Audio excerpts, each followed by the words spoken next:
Uh, Please unmute yourself, sir.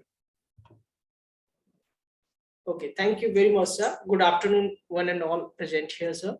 Thank you very much. This is my maiden effort, so I believe this is going to be a new experience for me, and I'm thankful to all of you.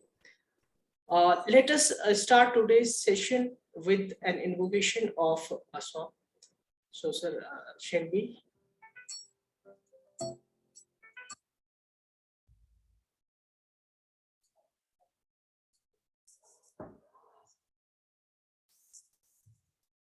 Please unmute yourself, sir.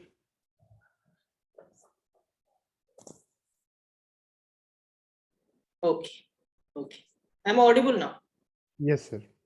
Yes, sir. A very good afternoon and a thanks to all attendees on this platform.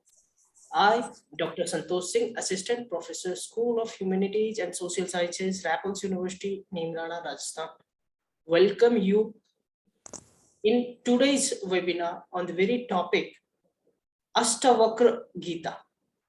The Ashtavakra Gita is a classical text in the Advaitha Vedanta tradition in the form of a dialogue between the sage Ashtavakra and Janak, king of Mithila.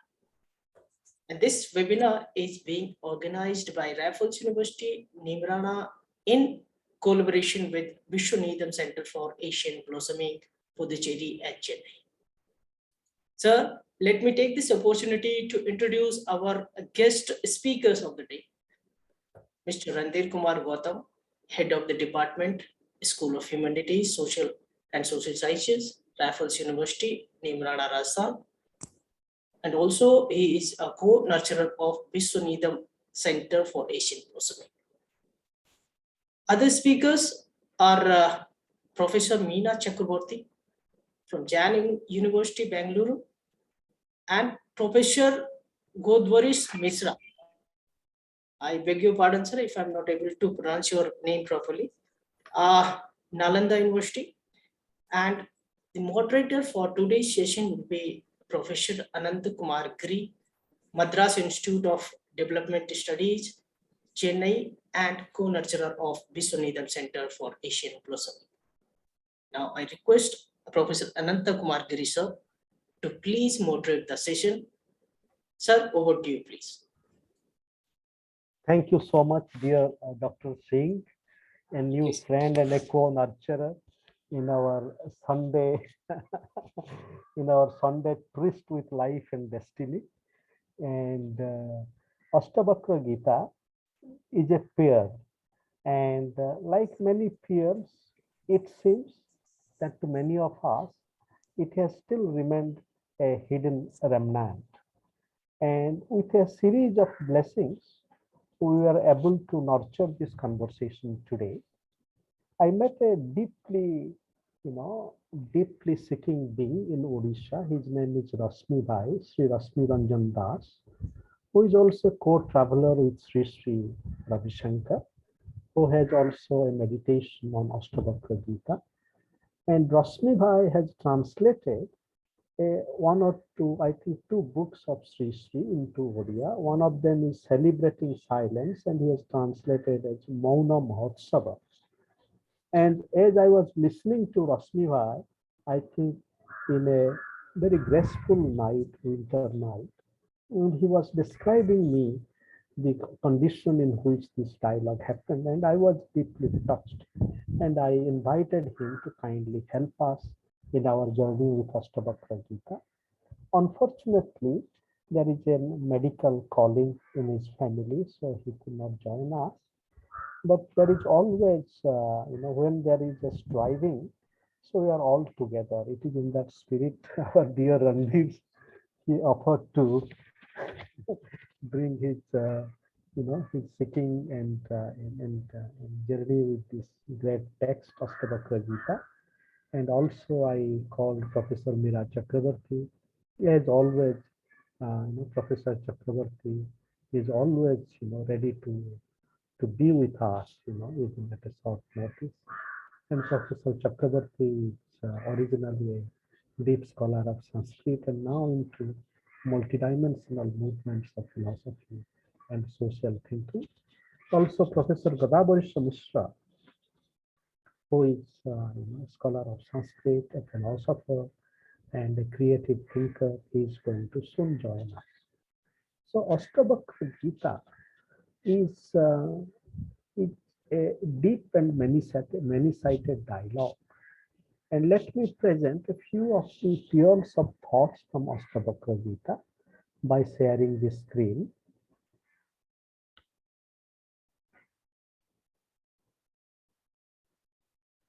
Can you kindly enable me to share this screen? You can share your screen, sir.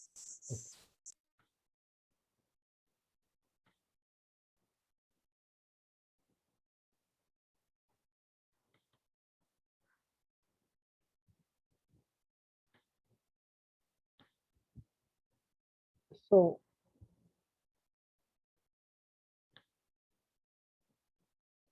some of the thoughts from Ashtavakra Gita as we read.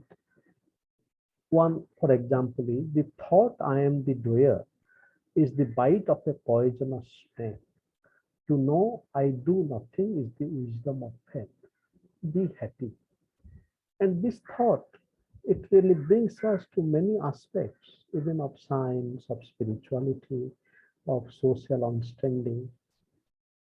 And another line that touched me as I'm going through it, it is true what they say. You are what you think. If you think you are bound, you are bound.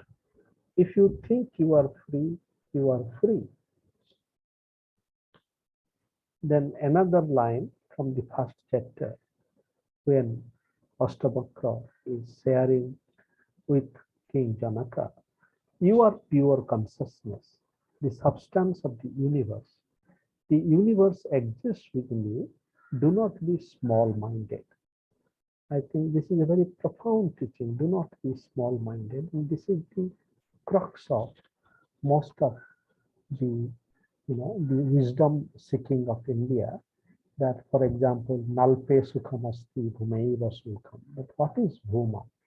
How do we make a transition from our small-minded reality to something which is much more than small-minded? And then we come to this. Ashtavakra said in the third chapter, having realized yourself as one, being serene and indestructible, why do you desire wealth? And another line, it is strange that in a sage who has realized self in all and all in self, this sense of ownership should continue. So each of the shloka of Ashtavakra Gita is a pearl of meditation and what can be called as not only collateral damage that we are familiar in our word discourse, but it is a call for collateral thinking, and it is a call for self-realization. As the translator of a book of Ashtavakra I was reading, that Ashtavakra is not a book of self-improvement. The current discourse is very much on self-improvement, but self-realization. But this self-realization also overflows into co-realizations, into nature of society. For example, this whole question of wealth and ownership. So how do we cultivate a different relationship of wealth? And here, we can think of non-proprietary wealth. Even in Marx, the concept of property. Now, it is property is not just ownership. How do we use value? How do we use something without necessarily being an exclusive owner of it? Then this also points to the calling of aparigraha, non-possession. So there are many ways to read a classic. It also to be invited in our collateral journey, what Professor Binadas calls adjacent thinking, and what also can be called as multipropial hermeneutics.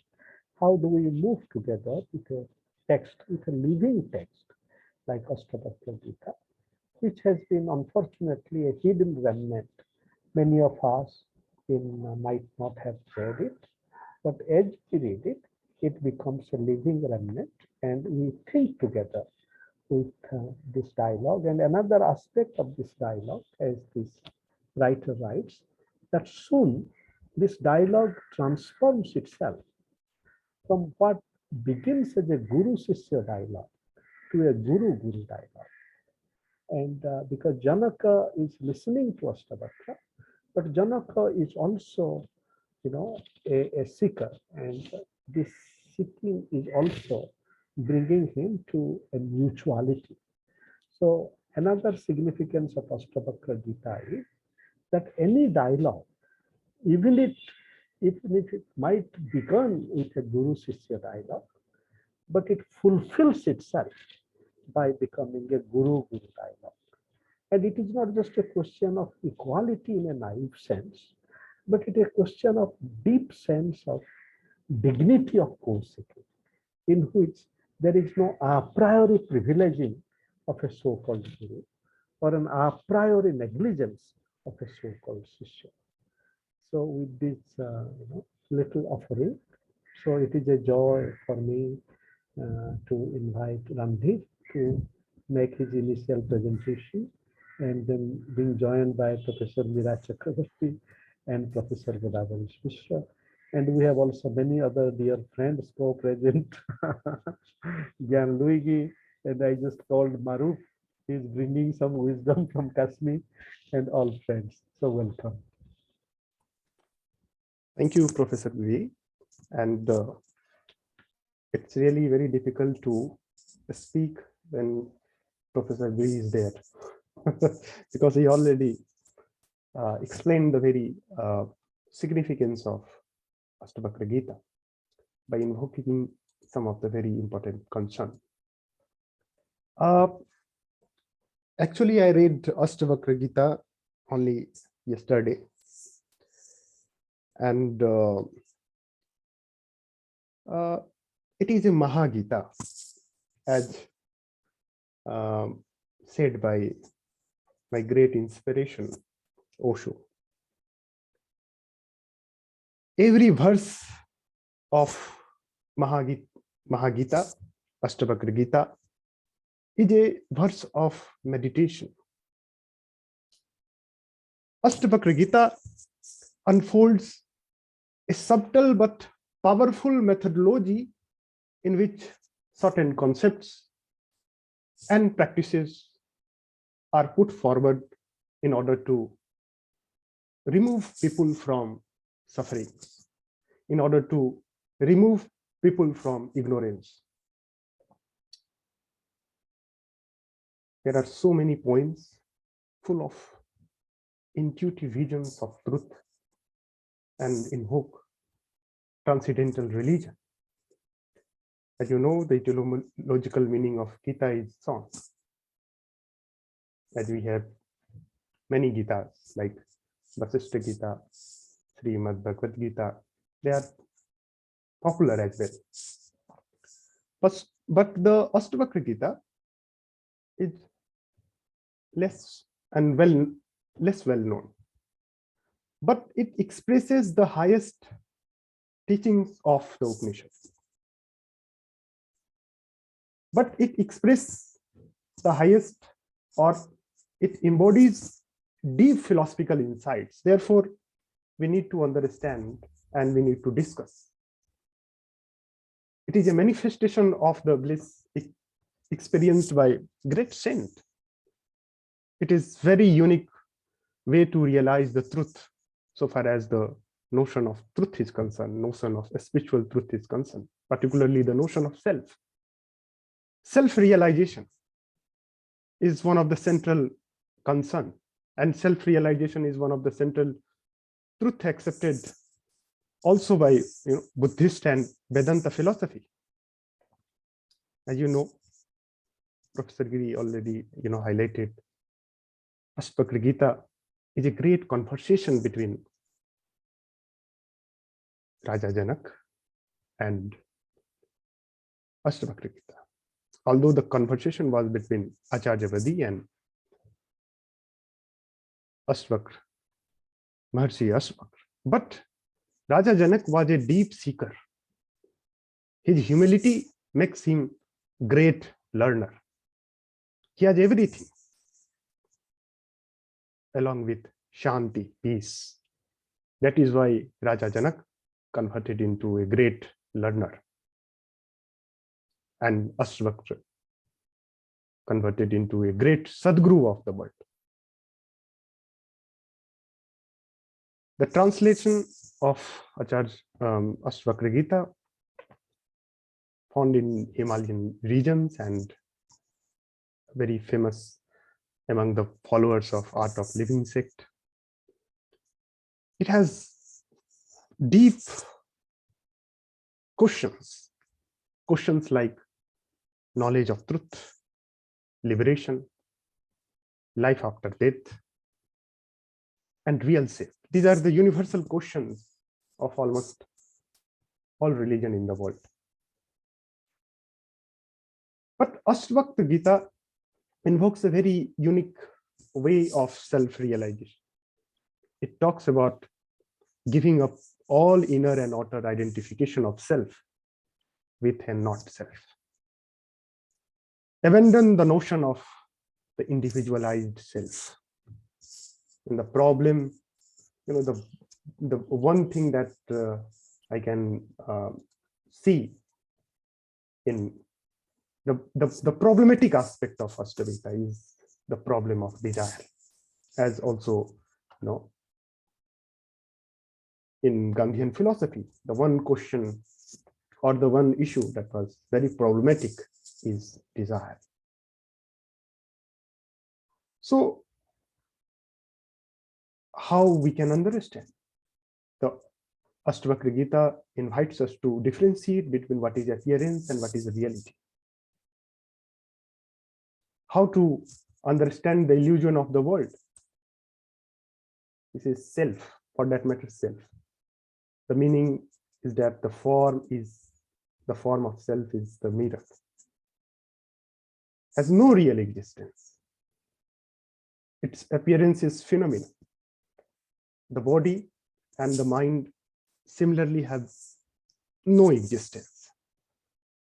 By superimposition, they seem to exist.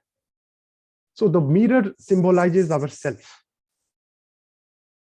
And the body and the mind has no way influence it. It is like bubbles in water. So in the light of true knowledge, the universe, born of self, is not different from the self. It is like a piece of cloth is found one reflection, not to be different from its threads. So the universe on reflection is found not to be different from the self. So Ashtavakra Gita trying to make us understand that how to give up from the understanding of self, Mayavi Jivan, the feeling of I-ness. So it has very, very significant question of why self exists and how self exists. It says self exists without your identity. And one poem says, you do not belong to the Brahmin or any caste. You are not at any stage, nor are you anything that the eye can see. It is like जो दिखाई देता है वो दिखता नहीं है. You are not अनुभव, you are not experience. You are only the drishta of experience. So it has a conception of upadhi. Whatever the identity we have, it is upadhi. And upadhi can be translated into conditions. And conditions are maya. the illusory principle which causes the self to appear is suffering. So Ashtavakra Gita also highlighting the problems like lust. Lust is radically opposed to knowledge. Desire, which constitutes the only bondage to be freed from, it is liberation. And because of desire, you have anxiety, which produces misery, nothing else.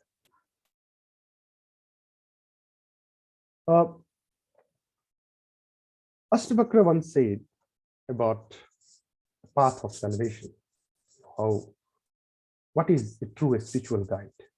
He says, he is a true spiritual guide who has obtained knowledge of the nature of reality through indifference to the world, equanimity and reasoning, and who is animated by the desire to enlighten others. So Ashtavakra Gita is also a kind of understanding how to develop knowledge. It is a kind of conflict between Shastra and Shastra. Shastra is, the true meaning of Shastra is how to realize the truth. And of course, truth cannot be discarded unless Kama, Artha and Dharma are transcendented. This is a step beyond the virtue and Plato's ultimate. Ashtavakra Gita also tried to make us understand how to know truth. The knower of truth does not suffer either inwardly or outwardly, or he knows that he alone fills the universe. The only way an enlightened man who has a taste, who has no attachment to rightness or prosperity. So it talks about the way of liberation, how to liberate. It is not like preaching techniques. It said meditation is impossible when identity is established. So how to transcend yourself with your identity? Because one who acts in conformity with such pure thought means body is the actor, not the self. Now appearing to act does not act. So with this understanding, we have to understand something called transcendence philosophy. Yeah. And what things makes Raja Janak a great learner? It is humility, it is tolerance, or it is forgiveness. It is somewhere in a poem, it manifests. ज्ञान वाले जो लोग ज्ञानी हैं, देर लग सकता है उनको, लेकिन वो खुद ही उस पाथ में, उसको गुरु की जरूरत नहीं. Self enlightenment, the whole crux of Ashtavakra Gita is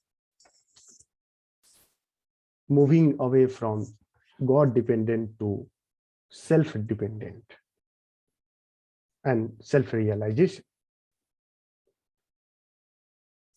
I'm going to conclude my talk with sharing a poem in Ashtavakra Gita. It says, the man of knowledge neither cares for the universe nor desires its dissolution.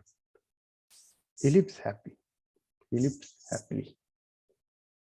On whatever comes his way, he is blessed. And then you are a pure awareness, witness of all things. So thank you so much. Thank you, Randhir, so for nurturing us with these meditations with Ashtavakra Gita. So now I most cordially invite Professor Meera Chakravorty to kindly share with us. My internet is disturbing so much. It's just going and coming. So suddenly maybe now I am audible now. Yes, ma'am. please. Yes. Okay. So Randhir, thank you. Now every time you make others speak, today you had to speak. So आप कभी भी रहे और दार्शनिक भी बन गए भाई आप तो. यहाँ पे here you have this Advaitha philosophy, which is of course Ashtavakra's persuasion. And one thing is that in the Upanishad, there are very radical ideas. One is that Janaka is not just Rajarshi, he is Brahmarshi. Because there are difference between Rajarshi and Raja cha asau Rishishcha.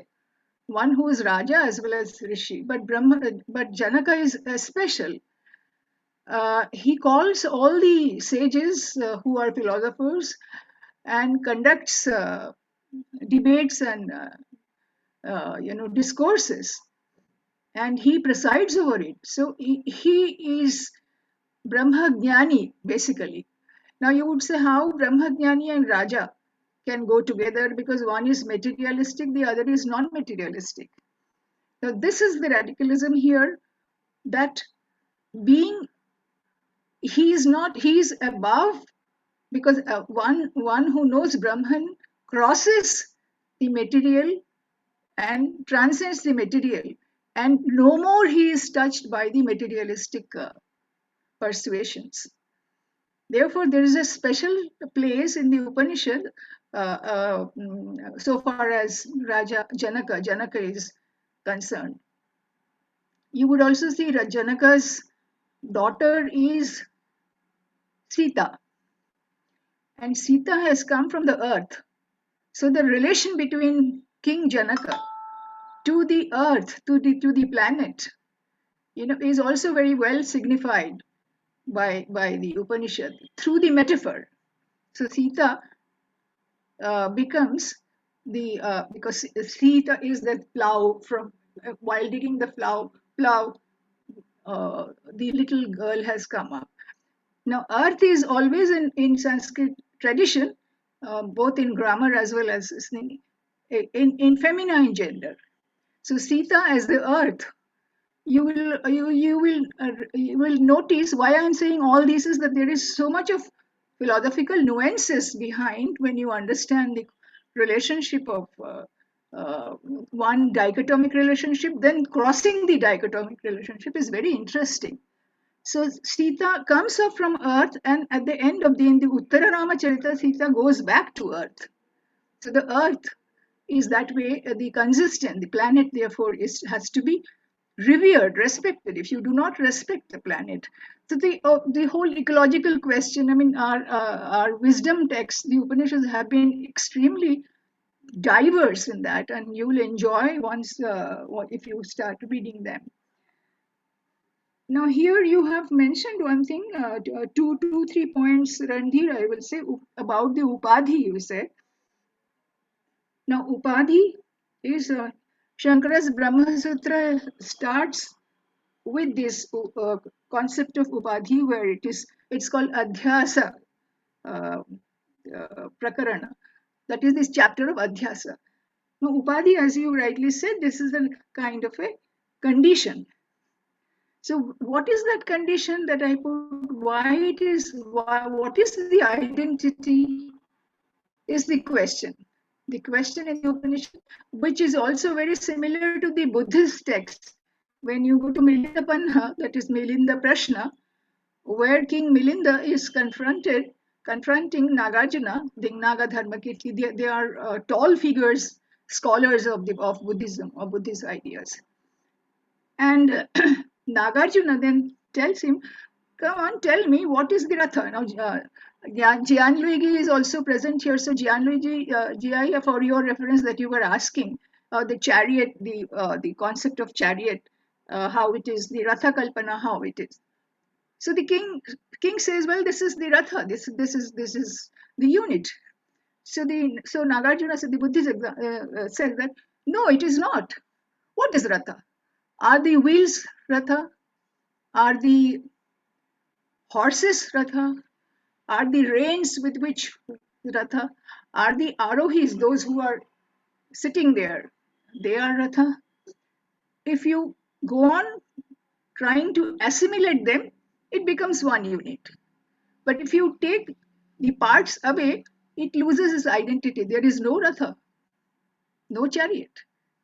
Now Shankara has already raised this. He says, Kastvam, who are you? Are you the senses, the Indriyas? Are you the manas, the mind? Are you the body, the deha? No. So arrogant you are, arrogant you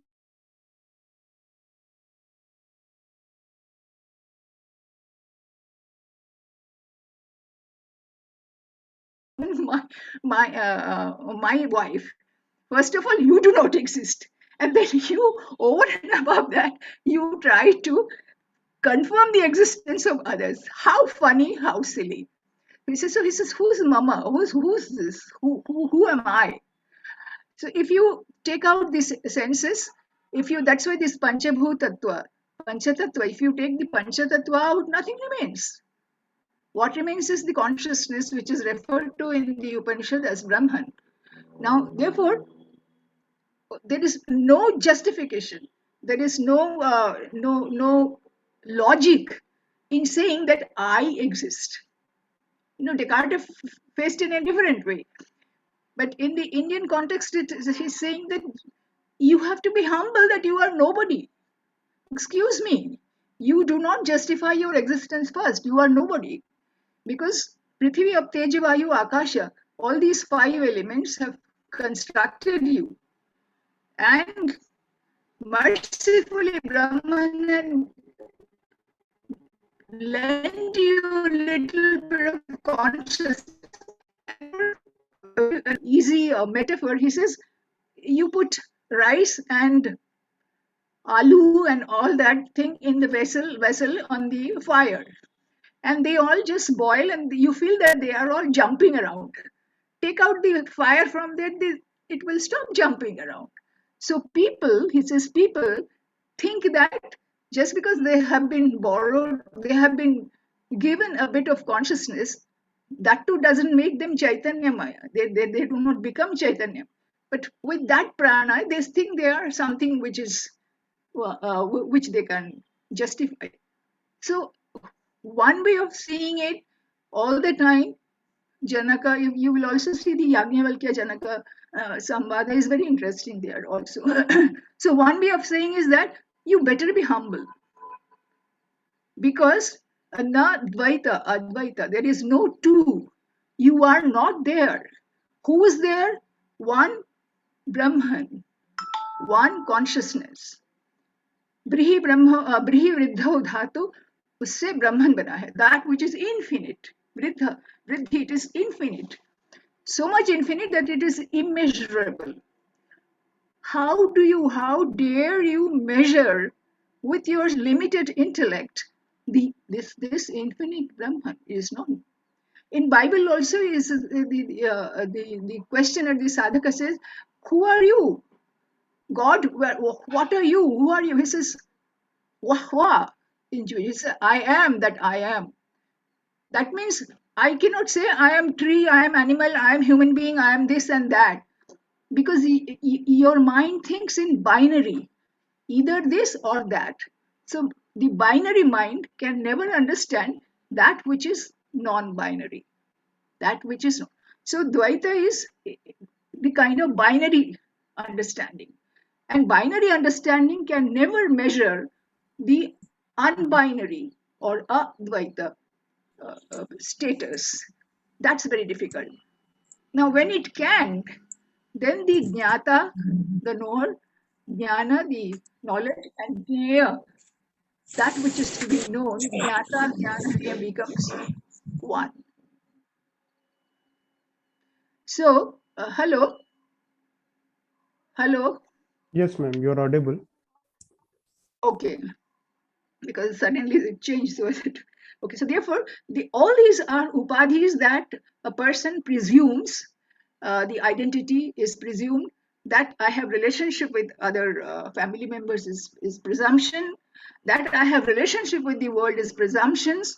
All these are conditions in which the Maya has created. And Maya makes you deluded. It gives you the delusion. It makes you forget that you are really. That's why when Ananta said, in that, the sage says that you realize that. So realization is the realization that Maya has made you forget all these. You ultimately are nothing but the consciousness, the self.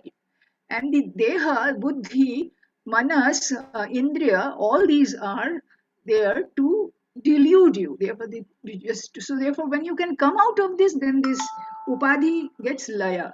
It doesn't mean it gets laya dissolution that way. That buddhi, deha buddhi, will not be there anymore. Indriya buddhi, that this is Indriya buddhi, will not be there anymore. And Janaka could win over this. Janaka could achieve this. And therefore, that's why he was called Brahmarshi. So you rightly put out the concept of desire, because when there is desire, there will be upadhi. The whole world is created out of desire. You know that whole advertisement, the world of advertisement creates desire. You don't need them. They create it because they want to sell their products. So similarly, Maya is creating the whole desirous world which you desire. Otherwise, the world will not be there. It is said, the story says that in Satya Yuga, all these sages understood that the Maya is being deluding them, and they all went for tapas. So there was no world. So in the next yuga, there was attempt by God to say, my God, all these sages are running away, and then I will have no world to have Leela. So he created. So that it is just to emphasize that it is the desire which creates the identity of selfhood or identity of things, and that will certainly be uh,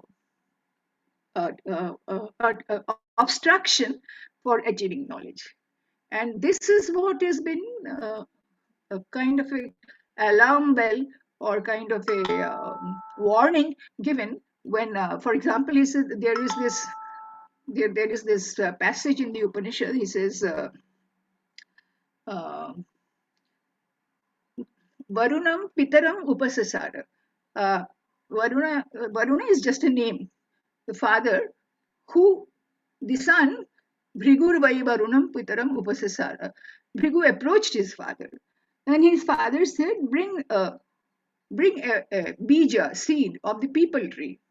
He said, you just put it in your palm. I said, okay. And he says, look at it. He said, what is it? It's a seed. It's a seed of the people. He said, from this seed comes this huge people tree, this Ashwatha, or the tree banyan, or whatever you call. It's a huge tree and lives for years together. He says, from this bija comes the huge people tree.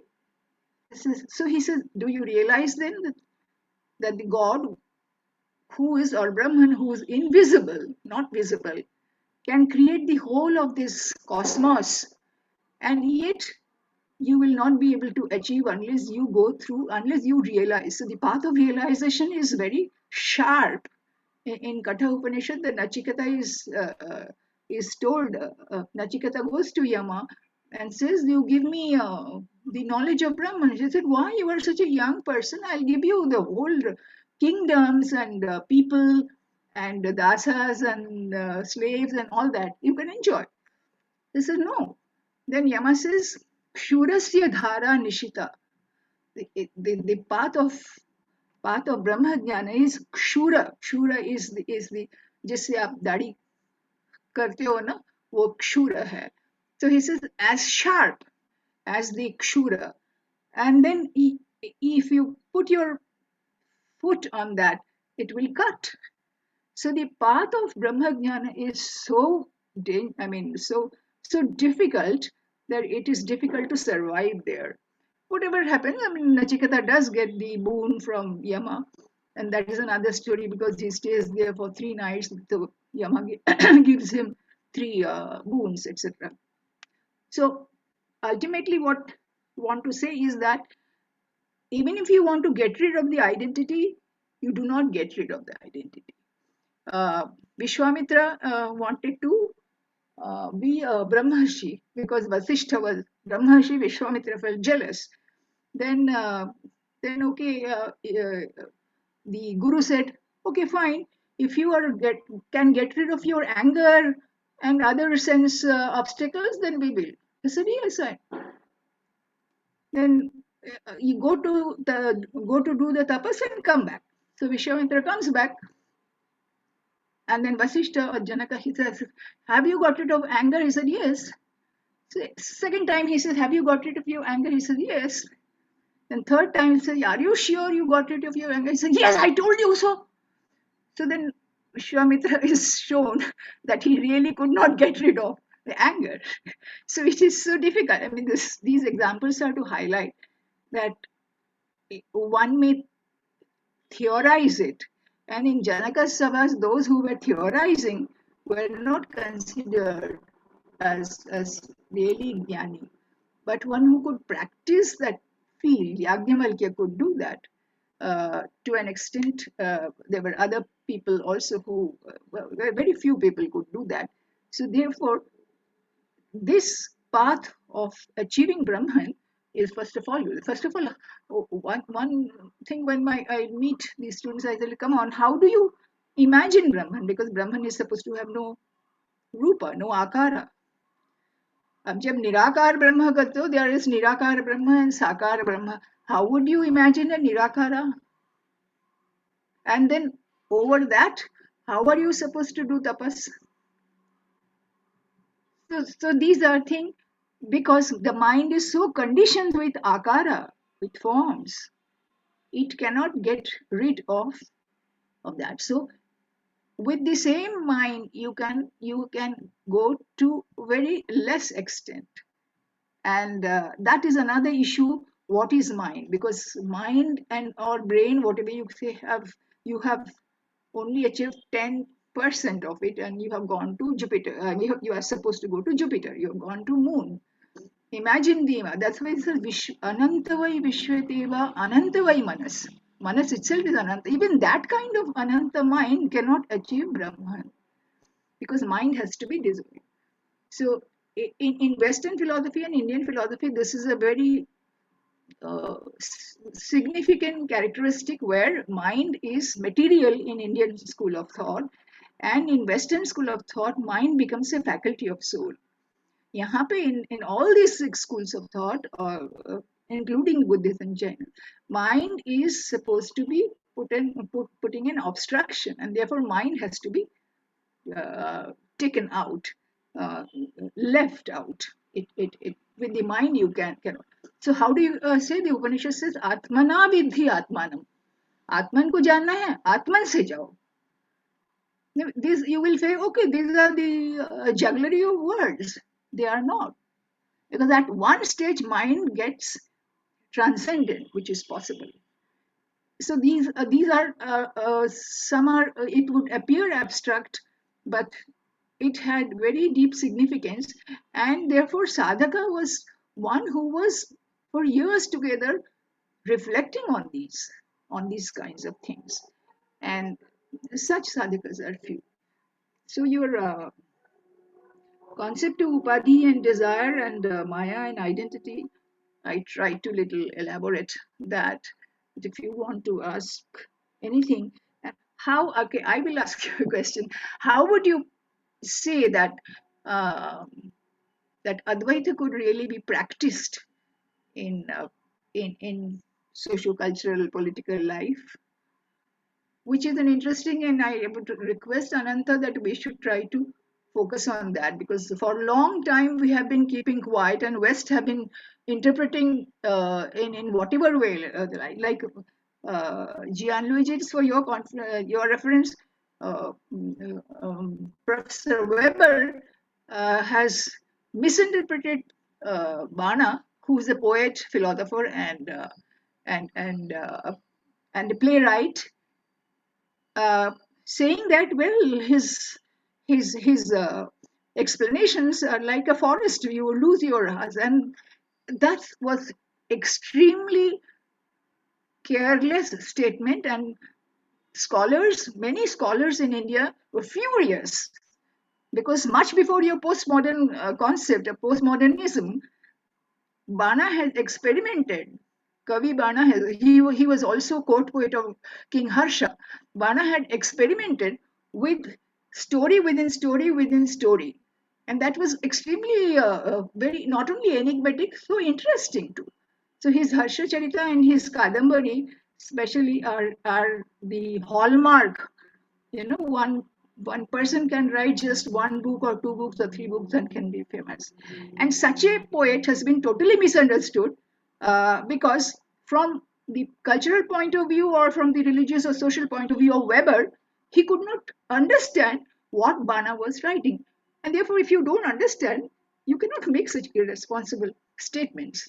And these have been, we have been doing, I mean, we have been seeing these things of misinterpretation from a long time. So I would actually appeal Ananta to take up some projects where we can really throw light.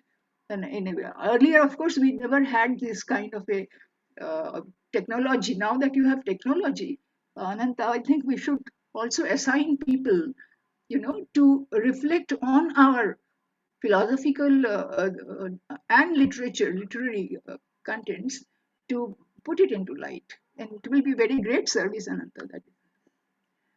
Okay, I have taken a long time. Yes. हाँ, so my question, मेरा प्रश्न का उत्तर दीजिए रणधीर, कि क्या करें, उसे कैसे आप प्रैक्टिकल बना सकते हो? आप बना सकते हो प्रैक्टिकल, आप उसे प्रैक्टिकल कर सकते हो।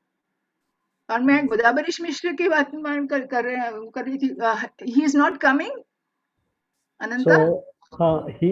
So he had told me he would come. I'm still contacting him. Maybe he will join.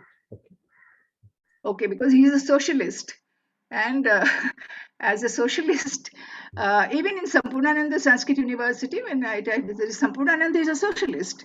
So we have been participating in JP's socialist groups, right from. So I know him also as a socialist. So I was really expecting him to go. And from the socialist point of view, you just said something, Ananta, you just very, very significant remark you made on Ashtavakra Gita, which I will come back. If Randhir is not answering me, fine, no problem, Randhir. But if you're answering me, I'll be happy. Yes, it is very difficult to answer, because one way to the yogi, as invoked by Anand sir was talking about Anant ने बोला है एक बारी, he made a remark, so that's very significant remark he made. He talked of Ashtavakra in the kind of where you do not own property. So Ananta was saying, the Marxian concept of ownership, you can apply that. So because I don't own you, or I don't own my brother or sister or son or daughter, and this is what is happening. People think they own each other, and that is what is also taking you to this thing. I'm not the owner of knowledge. No, you made this thing. So I just wanted you to be very perceptive of your own reflection. You made a point. You said this is they're from the past. So from the past, you have this collective knowledge that you should focus on. So therefore, I'm not the owner. You are not the owner. Nobody is owner of the knowledge. It's all collective knowledge that we inherit, and therefore the ownership is the ownership which is denied in the Upanishad is a very relevant thing which we overlook, which we never try to see. Yes, and somewhere I read that a yogi who can be become a yogi. So of course there is a concept of aprigraha, internalization of aprigraha, and that is why the yogi is internally free, but his karma constitutes to operate. He is not affected by such actions, being beyond the idea of karma or uh, beyond the idea of body. So that is the way.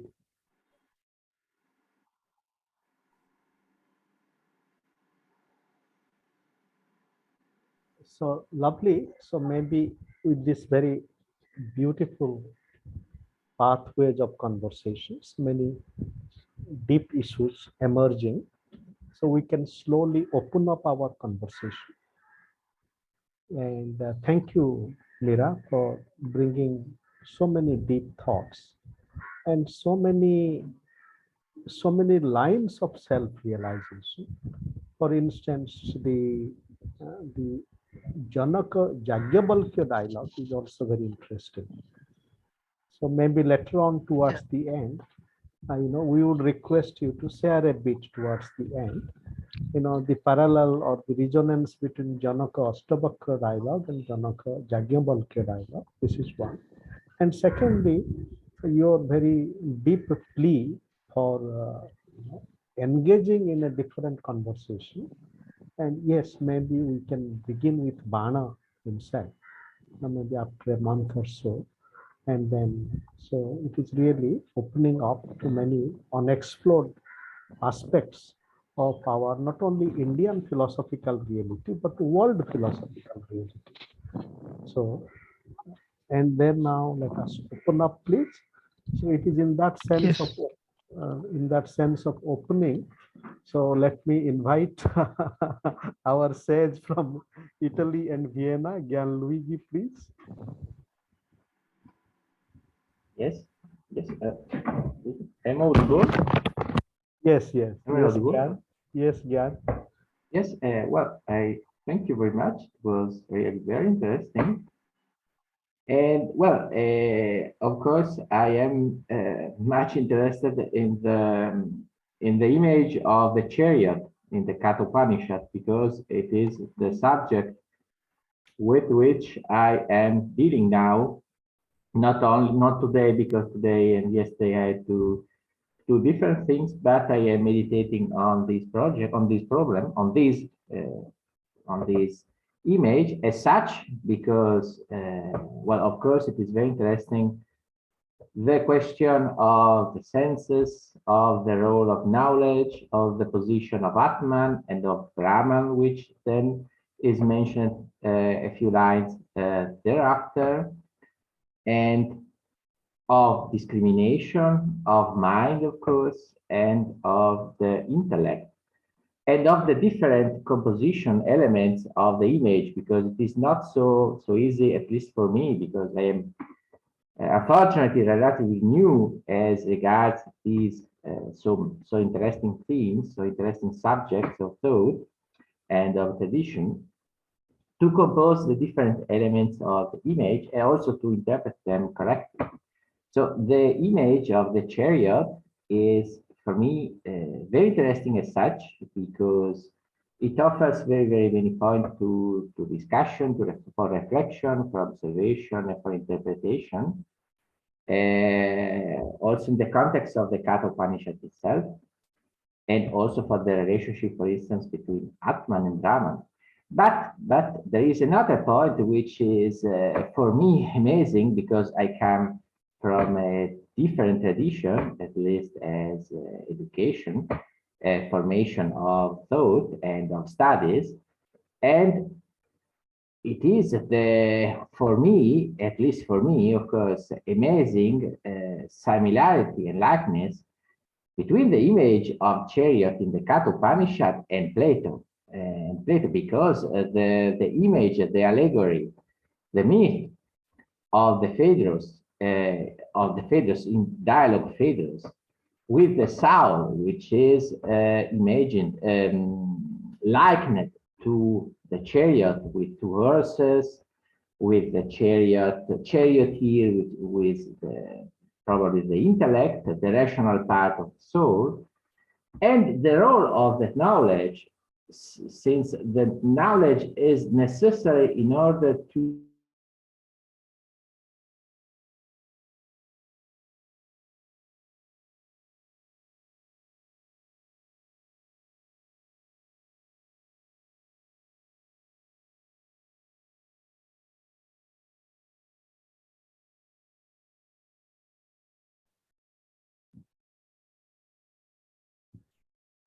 It seems Gyan is frozen.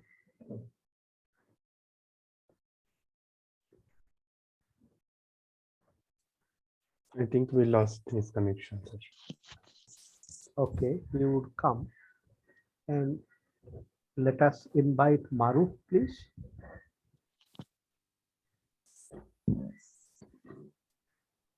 Yes. Yes, sir. You are asking me? Yes, Hello? I am not asking you, I am requesting you. No, you can order. It's the, always a pleasure. It was nice to know you are. the sage of snow from Kashmir. You are now the sage of snow. It was wonderful to listen to everyone. And in fact, we know Ashtavakra, it raises so many questions. But its style is, I think, so deceptively simple. So just one minute, Maru. With the okay. difficulty of communication, Gyan has come back. Lest his communication gets stopped again. Is it okay? We will request him to complete him. Then I will. Yes, that will be okay. Okay. Sure. Yes, I'm sorry. I do not know up until when you could hear me. I was in Plato, but I didn't notice that the connection was out.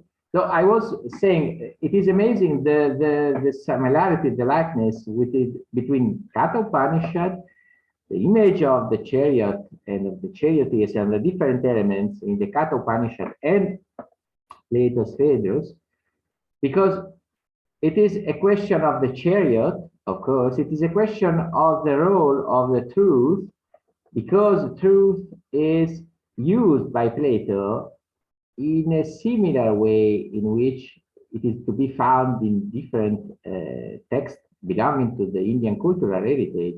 Truth as the differentiation between authentic reality and appearance. And this is a common point in Plato, which differentiates him from later results in old Greek philosophy, for instance. And also this, the central role which Plato assigns to knowledge in order that souls can be brought to the essence, to the coming back to the authentic reality. That is, there are, so to speak, similarity as regards the chariot. Of course, differences too. That is, it is not to be denied that there are no differences. There are very many differences, but the chariot has many points in common, and also the difference which we can find always in Plato between truth or authentic reality and appearance, which is a common point in Plato. It comes out every time in Plato there is the authentic reality, and on the other side there is the falsity. Truth as the difference between the authentic reality and the falsity of the appearance. And yes, and also, well, another thing which is, in my opinion, amazing between the particular, the specific influence of the senses, which we can find in the Katha Upanishad, in the chariot, and also, for instance, in Gita, is that if the senses and the dimension of the sensibility is not put under the due control by the intellect, then we will have, so to speak, a degeneration of the soul, of the intellect and of the individual. And this is very similar to Plato, because in Plato we have always this point, this conception that unless the senses and all which has to do with the senses, the sensibility of the man is not put under control and maintained under control by the intellect, then the whole individual will morally degenerate, will not be able to ascend to the authentic sphere of reality. But of course, it is not to be forgotten, there is also differences in the use of the images. What impresses me is that the context is so connected with each other. The image is the same image is used, and as regards this, rather the interpretation of Plato, Plato can find an interpretation which is oft forgotten, because in Plato it is usually insisted on the aspects of epistemology, of the possibility of knowledge, of the conditions of knowledge, but there is, in my opinion, not so much an attention for the aspects which in Plato speaks about transcendence, about the role of knowledge as a factor which brings the individual to another sphere, to another dimension, which paves the way for the individual to reach another dimension which is different from the average life dimension. This is the point. Knowledge as the door towards another dimension, which is not the common life, and these points are points with which we, in my opinion, can find the presence of a common root between the Indian cultural heritage and aspects of Plato's philosophy, which then have not found, so to speak, a following in the later tradition of ancient philosophy, unless we take into consideration then the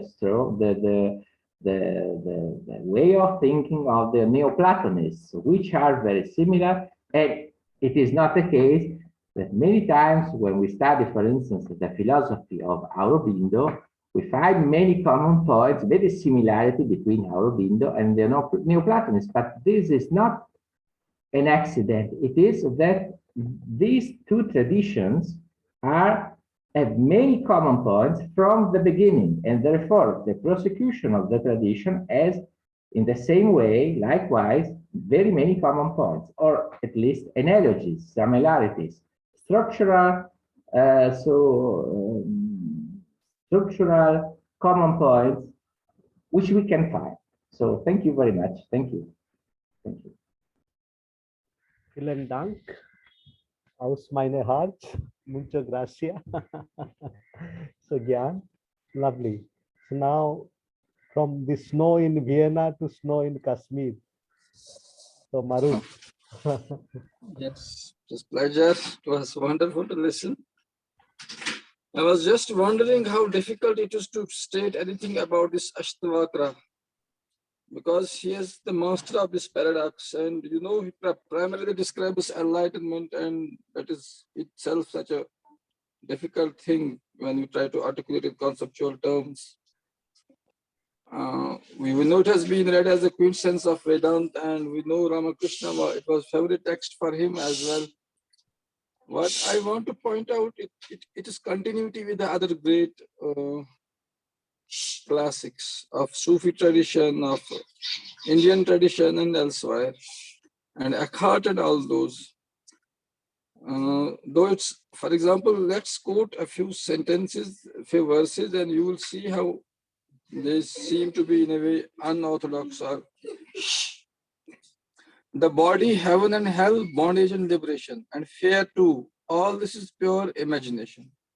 What is left there for me, whose very nature is consciousness?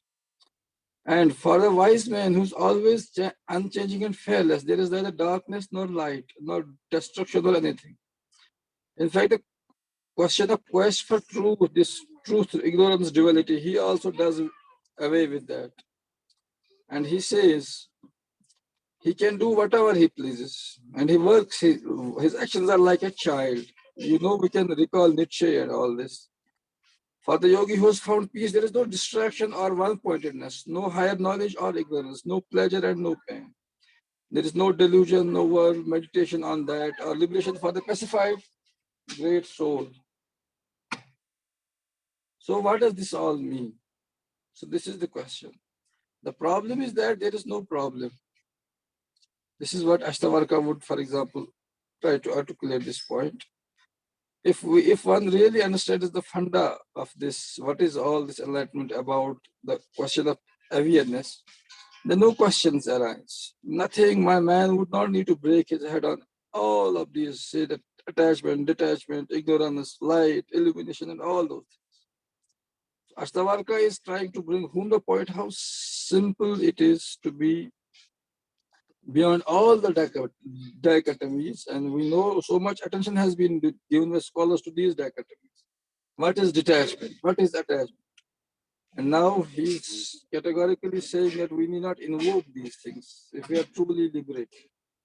Now it has been rightly said, samsara is nirvana, but this can be said only one who is already in nirvana. So because Ashtavakra is already a realized soul, so he can say all this.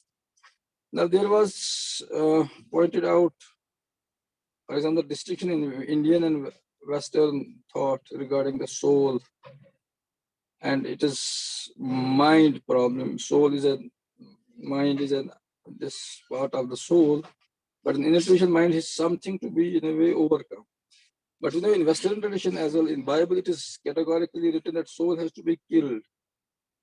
In fact, it is spirit, which is pure awareness, pure knowledge, which is fundamentally in for Christian Western tradition, that has to be in a way given the priority. And the soul and spirit are as different as heaven and earth, though oftentimes these are mixed. They are translations of psyche and Noah. Psyche translated as the soul, which is something which is mortal, which has to suffer death. But Noah's intellect, spirit, ruha, there are in other traditions this has been advocated. So if we keep that in mind, I think we can in a way easily see how to place Ashtavakra in that world context of great sage. And what is especially important about this Ashtavakra, because I think there are so many scriptural resources available in the world, but too much they have been in a way trying to give concession to the human follies, our individuality, our emotions, and accordingly the wording has been in a way adjusted. But Ashtavakra is purely addressed to the way it doesn't need to in a way invoke this concession. So it purely addresses truth in terms of truth, pure metaphysics, we can say. So that is why its statements are so categoric, so direct, but we can find analogs in Mansur al-Halaj, in Shankara, in everywhere else. And it is the extreme of humility to say that I am the truth, I am all. Rumi has said about Mansur al-Halaj, who said, I am the truth or I am God, which is translated an al-Haq, in fact, in Arabic. So it is great humility that one has in fact gone, that so the God only speaks.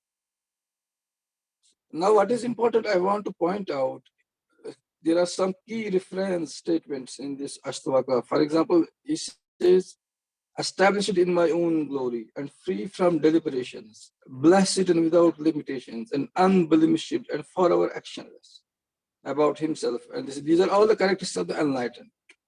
And from that enlightenment perspective, world is a perfect place. All things are already in nirvana. So in fact, the question of applying Vedanta in a socio-economic particular context, it is then we can approach that in a better way. Because Vedanta is fundamentally first trying to address the question of the doer who claims agency. Since ego is the real enemy, that to assume responsive to assume doership, it means one invites karmic reaction. It means hell, otherworldly, this worldly hell, whatsoever we can maybe understand it. And it means the problem for Ashtavakra is if we could do away with this action, if with this claiming agency. In Taoist texts, we know there is that wu, we, actionless action. And that is the great feat. Actionless action accomplishes all things. That playfulness of spirit, which is indicated in Nietzsche and Ashtavakra himself in this, the image of a child. So one has to go from a moral to the ontological, or then we can make sense of Ashtavakra. He is not going to be caught in that moralistic or legalistic prejudice. He is purely describing the state of pure awareness, and from that pure awareness, there is neither this world nor other world, neither truth nor ignorance, neither detachment nor attachment. We need not to focus, meditate, nothing is to be done. Because ultimately nothing is, one has to just live with that great playfulness of child. So that is the ultimate dream of Nietzsche and all those great aestheticians and writers who have tried to communicate that freedom of the spirit to man. So I will love to conclude on this point. We can find across traditions privileging of contemplation over action, freedom of spirit, purity, sincerity, detachment from attachment to beliefs, equanimity, resistance to fixations with any linguistic conceptual absolutes, and emphasis on pre-reflective awareness. And here we see Ashtavakra is no exception. See, he everywhere, boyless, for example, his sincerity he emphasizes. And we did not to be attached to any, even not, which is not to be attached to detachment. Normally detachment is privileged. So fundamentally he is advocating what Nietzsche called innocence of becoming. That is the freedom of spirit. That is what we call sincerity or purity, or ikhlas, for example, in Sufism. He resists his move towards the notion of a separate existential or conceptual category, and then the project of questioning, debating, relating to it. The question of beyond, for example, he's not interested in positing a beyond this world or another world. These categories do not interest him and should not interest him. Because ultimately it is all one, it is unity. Unity of the Brahman, unity of being, that is the cornerstone of all these Eastern and Western sages. He resists holier than thou attitude, condemnation or absolutism of a particular ethical position. That is why he brings humility and tolerance. Absolute receptivity or innocence alone is demanded, and discoveries of this state cannot be expressed in conceptual terms, and this means that all ideological battles or appropriations of Ashtavakra Vedantic position are suspect. Neither knowledge nor ignorance, but complete innocence is salvation for Ashtavakra. So this is a way of that postmodern philosophers would better appreciate this complete innocence is salvation, not particular adventure of a consciousness, getting some particular knowledge, get some ecstasy, get some experience. That is not salvation for him. So radical questioning of every claim of reason and experience to resist all totalizing, absolutizing claims, while advocating a mode of philosophizing that disowns philosophizing is ordinarily understood as attempt to discover truth or dissolve a mystery at the heart of existence. Ashtavakra propounds instead of psychospiritual shock therapy that results in absolute receptivity. This is, for example, how Wittgenstein would like to use philosophy. So I think there are many other things we can come to them. There are Ashtavakra leaves you every verse you can meditate for hours and hours. But I think there is no other simpler, more what we can no nonsense guide to enlightenment. So simple, so direct. Everyone in the world should be interested in it. And the only dichotomy it often uses is transcending the senses. So that is by definition. Every sage, Eastern and Western, would ask us to transcend the lust and the senses. But then when one really becomes a child or enlightened, then senses do not distract. So we do not then fight away from the senses. Then they are in a way incorporated in our whole spiritual or psycho-spiritual being. And in fact, we know space and time are fundamentally the functions of a spirit. Iqbal said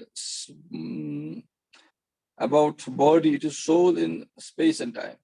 So ultimately, nothing is condemned, everything is praised, everything is blessed. So that is Ashtavakra at its pure glory, if we can understand it that way.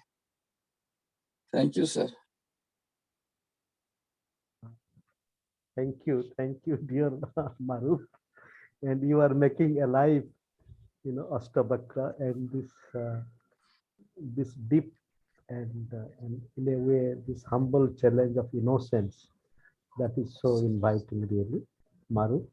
Maybe Ananta, later on. I like to give some comments on what Maruf has said. So is it okay? We would yes, Yeah, if please you have go. time. Yes, please go ahead, please. If anybody else is again, please go ahead. Otherwise, we can do it later on. No, please do share your thoughts. Then we would invite other people.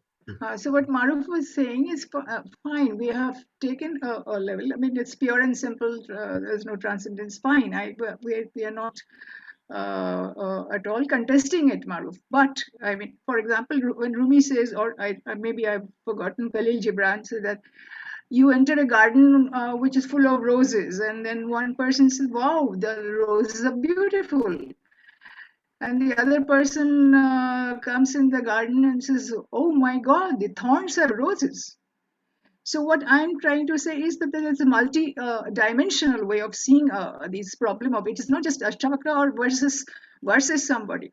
It is the problem of consciousness that is being discussed, and you have many ways of seeing this concept or the phenomenon of consciousness. Quantum theory is one particular dimension to see it. So here what happens is that there is a level of binary and there is level of non-binary, and this mind is boggled down by kind of conditional way of perception, binary way of perception. But then there is another, the paradoxical way of perception also. It just overflows the mind because the mind is so therefore it's nobody is contesting that yeah, pure soul or nows that you have said. Agreed, of course, the psyche or the now, the concept of these things have been developed there. But what is from the Advaita perspective, the point of departure is that the binary world is like this, and therefore we should go to the non-binary one, because people are so used to the binary, and when you deconstruct the binary soul, what do you get? So this question has been raised to how the deconstruction of this binary world takes you where.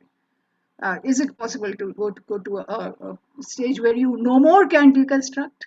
So I totally agree with the dimensions that you have mentioned. There's no contestation. But what I'm trying to say is that the question that is raised is very one has to reflect on this. That there is multidimensional way of seeing it. You know, this Indian context. This is the yatha loke vedecha. That is what is already there in the material world also can be found in the non-material world. But the non-material world is not really known in that sense. So the question of transcendence from where? From the binary to the non-binary, from the binary to the paradoxical one. And paradoxical, when you see the quanta, the behavior of quanta as wave as well as particle, it doesn't go into the mind. It doesn't register into the mind that the same one and the same phenomenon can have two kinds of behavior. So this is what is being pointed out. Thank you. Nice to know you, Maruf. Thank you, Ananta. Thank you. Yes, thank you. I think we are in absolute agreement, transcendence from this binary to non-binary. In fact, and this very transition is so paradoxical that it gives rise to this talk, and the way you try to, in a way, what we call sensory transcendental in a one postmodern author. So the material and the non-material, this fixation over this binary, that is the problem. In fact, this is the bane of our thought. We have been too much fixated by this material and non-material binary. And Ashtavakra gives us this another way of seeing this, trying to keep it there, but not fixing, without getting fixed about, without absolutizing those binaries. So that is a wonderful way of putting it. I think we are absolutely in agreement. And we should. Thank you. Thank you. We should meet in Kashmir to celebrate this agreement. And in the meantime, we are joined by we are Yeah. joined by Professor Godavarish Mishra. We were, in fact, yearning for his co-presence and is with us. But before Professor Mishra speaks, let us quickly hear one or two thoughts. So, Minati, please. Hello. Do you think I can have some thoughts? But anyway, thank you Ananta. Good evening, everyone. I'm actually I'm enriched by all the discussions, especially Meera Mam's discussion and Professor Maruf's discussion. So I just want to share a few things. Maybe it is very non-relevant, but still I would like to say. From the childhood onwards, actually, every time we have heard about Ashtavakra Rishi, somebody was there who was means like Janaka and all these things we knew. But what we did not know that what was written in his Gita, apart from 2-3 articles I read here and there, I didn't know anything about that Ashtavakra Gita and how it really worked.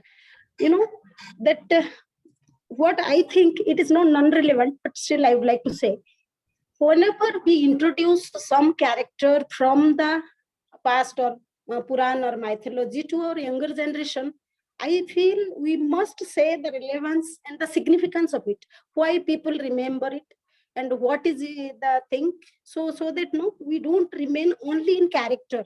We just when we grow up or we dig into that, what is that he had written, what is that he has done. So in few 2-3 before this session, probably 1 or 2 times I have read few articles about that Ashtavakra Gita, which is very shallow understanding, I must say. But from this understanding, actually I can tell 2 or 3 things, what is that my observation has been.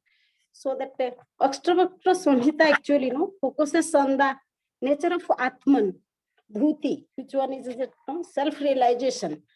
That is predicted on understanding the bondage and liberation paradigm.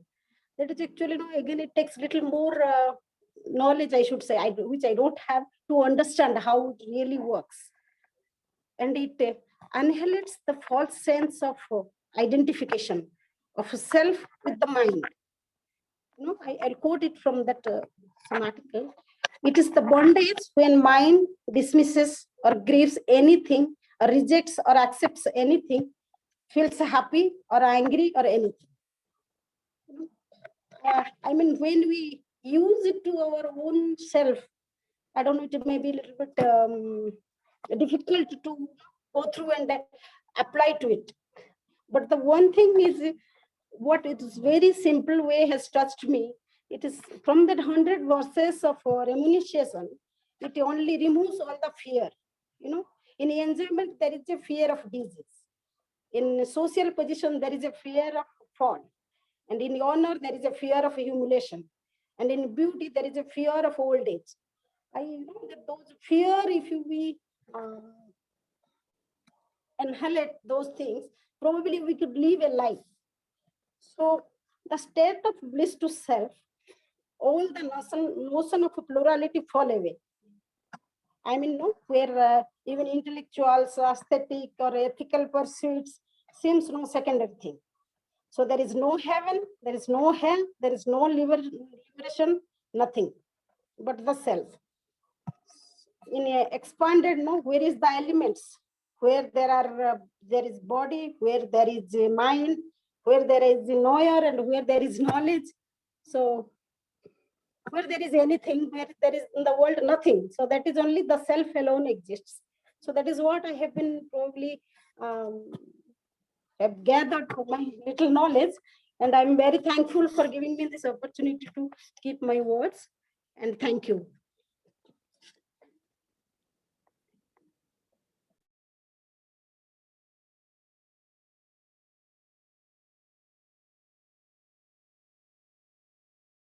Ananta, you are muted. So we met Professor Mishra many years ago. So now Professor Mishra is here.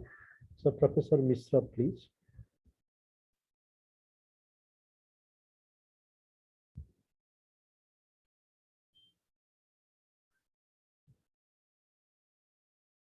A minute. Yes. Okay. Thanks, Ananta Babu. I'm sorry I'm late. I did not register the time properly. I thought it is 5:30 it starts. Shall I speak for 5 minutes? No, 10 minutes, please. Okay. Okay. No, I can speak. Okay. No, I wish to say that Professor Meera Chakravorty is waiting to meet you. Okay. Yes, yes, yes. Hey, hello, Dr. Meera. As many of us, yes. Oh, thank you very much. Okay. I'm grateful to Dr. Giri for, inviting me to this forum to, take part in this webinar on Ashtavakra Gita. And I don't have much to say than what I have already heard, but it is one of the very famous Gitas in our tradition. Many times people ask, why among all the Gitas, the Gita that was spoken to Arjuna is so complicated, and it's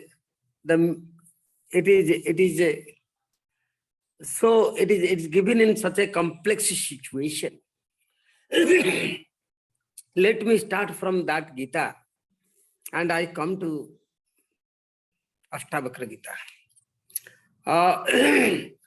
Friends, Ashtavakra Gita is a text which is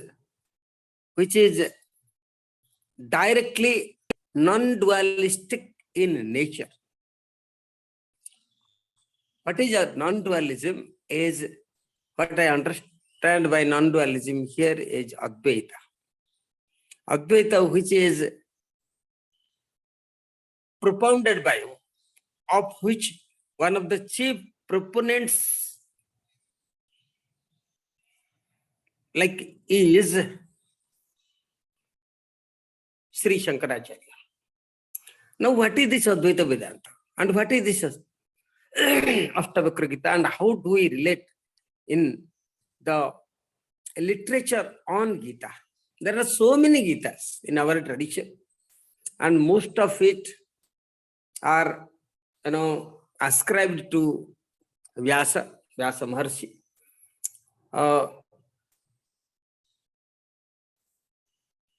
But, the background on which this Gita is being spoken, all of you already know, and a lot have been spoken. And, I could not take part from the beginning.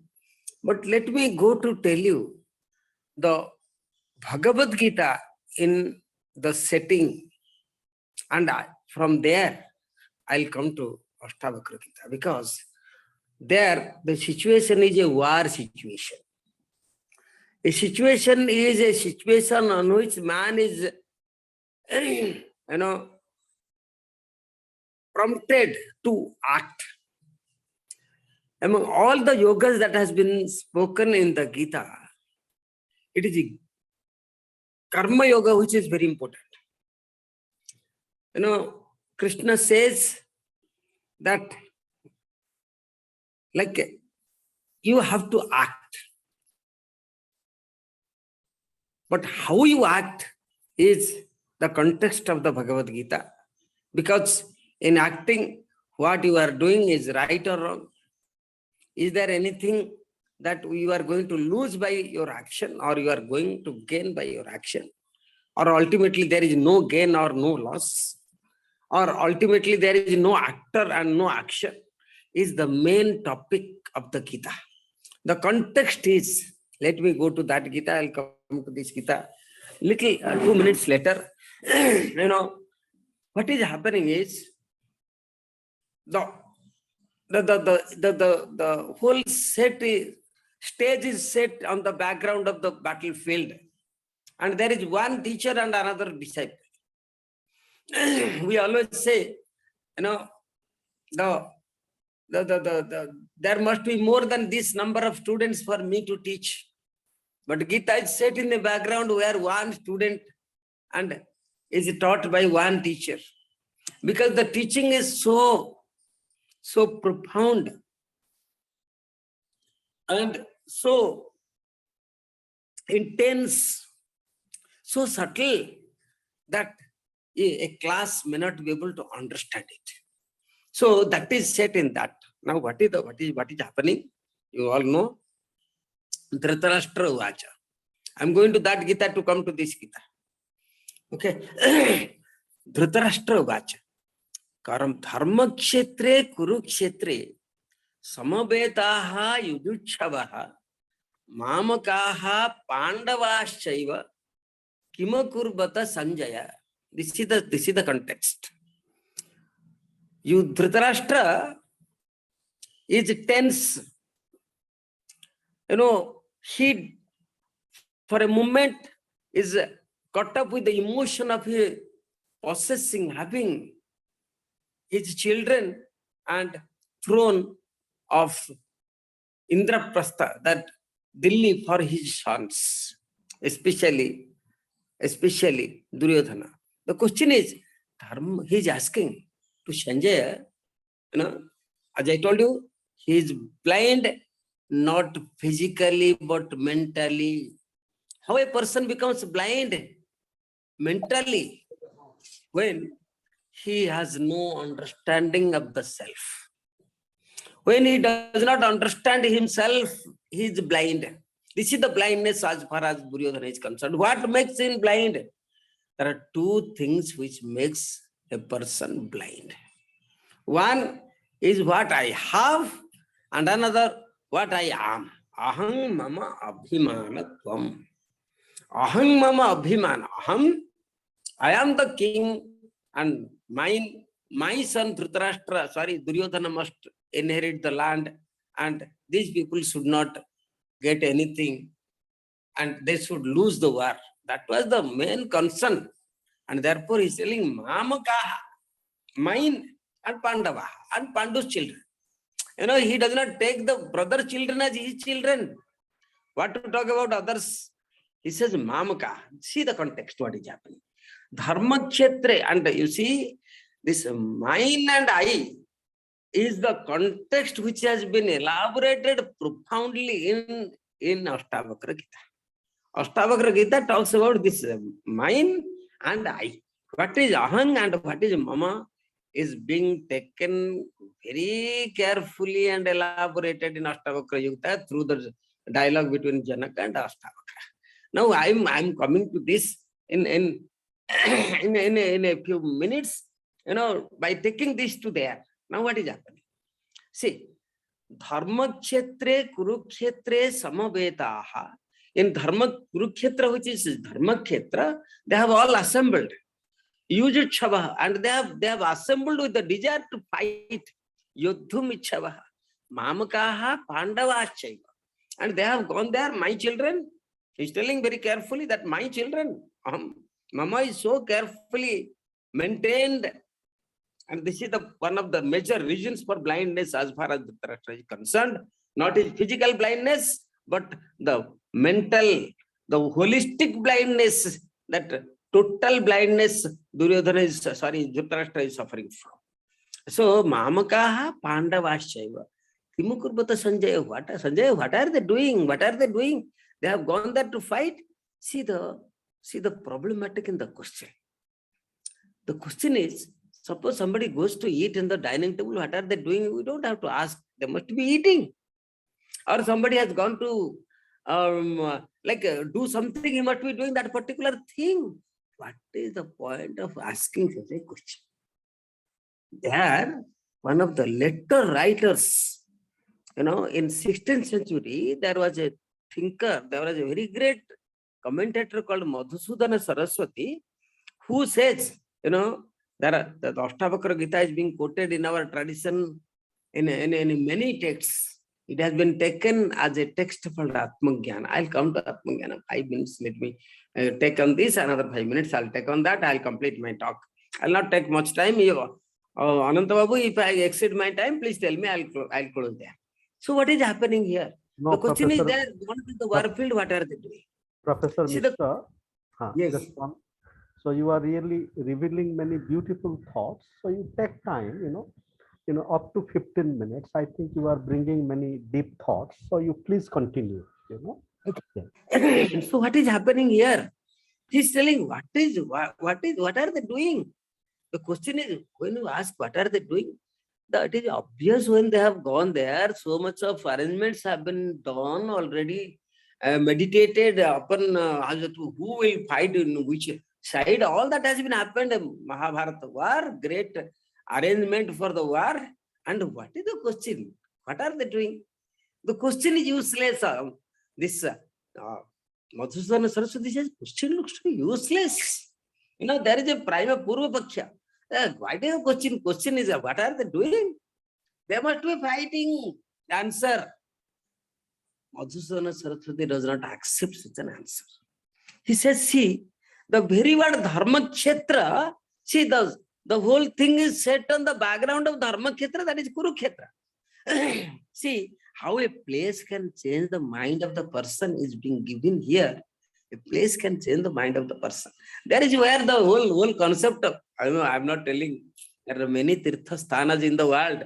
I'm not belittling those places, but Kurukshetra is being highlighted, a place where he says that you see, it is a Dharma Kshetra. So what may happen?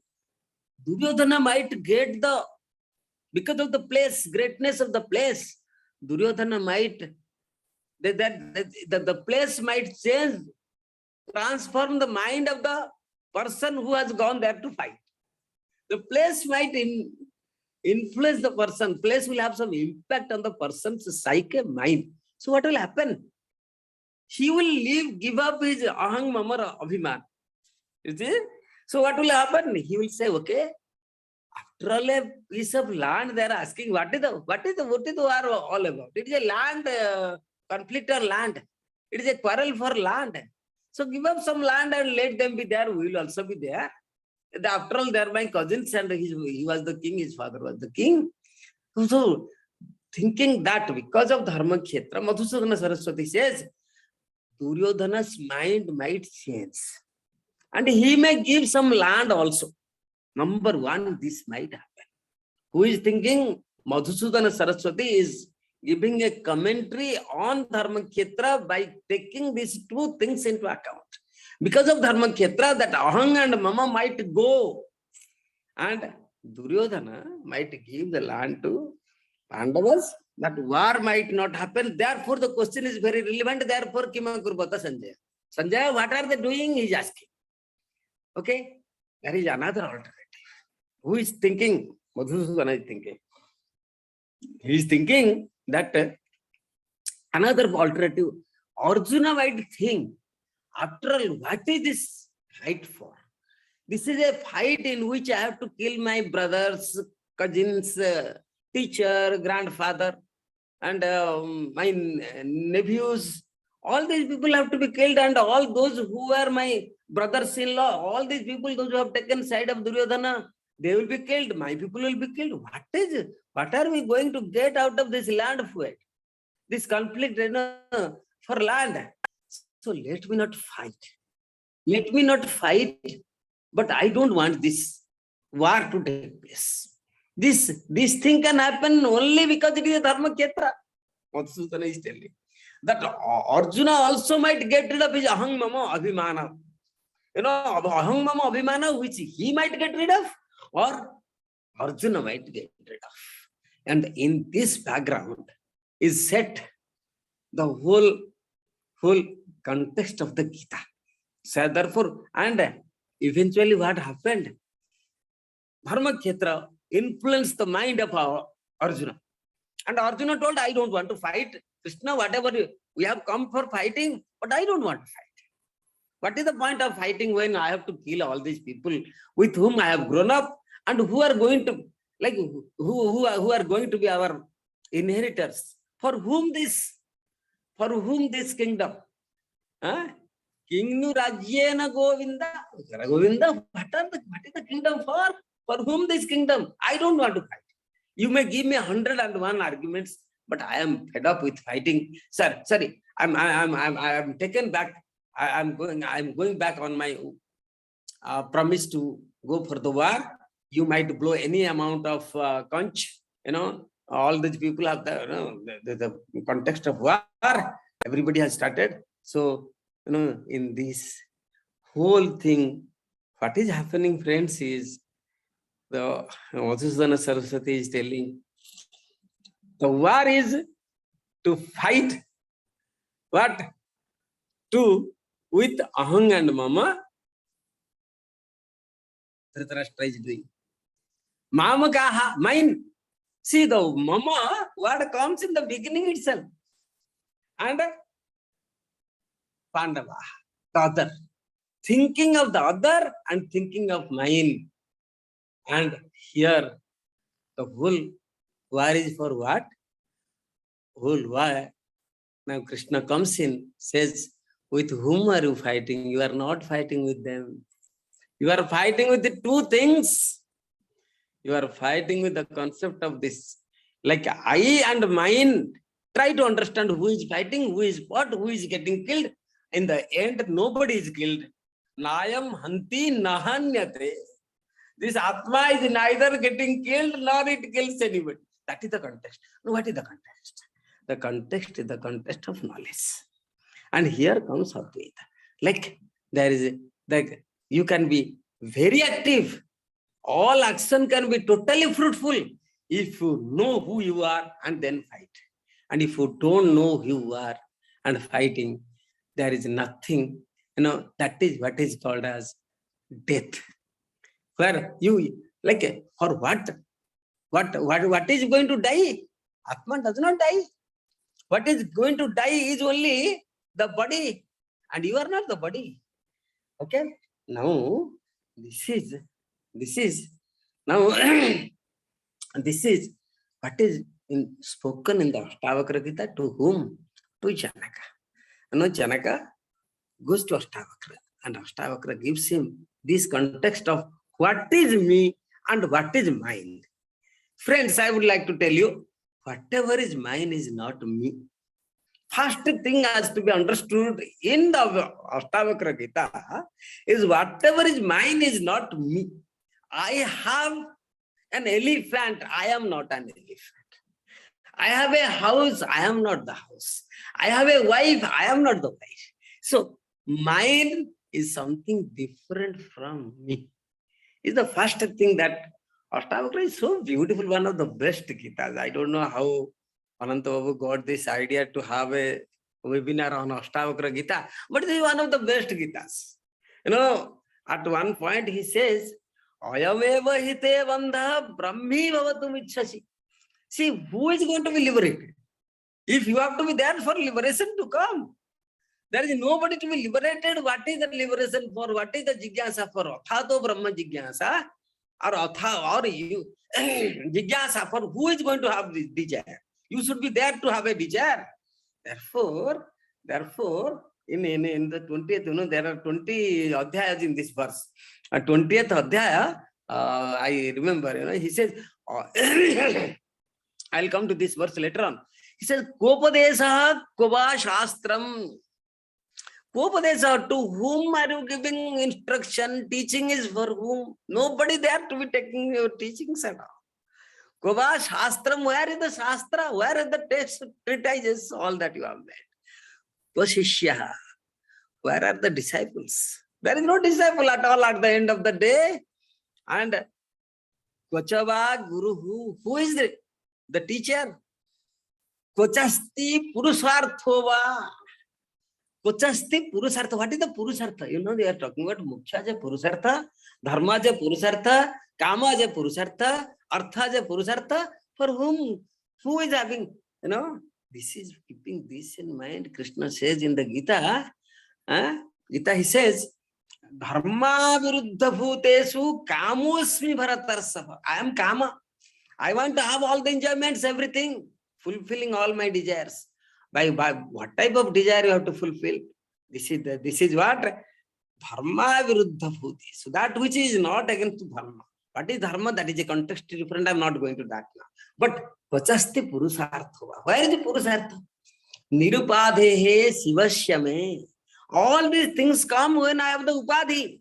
What is upadhi? Body is my upadhi. Mind is my upadhi. I am a professor is my mind. I am 6 feet tall. My body.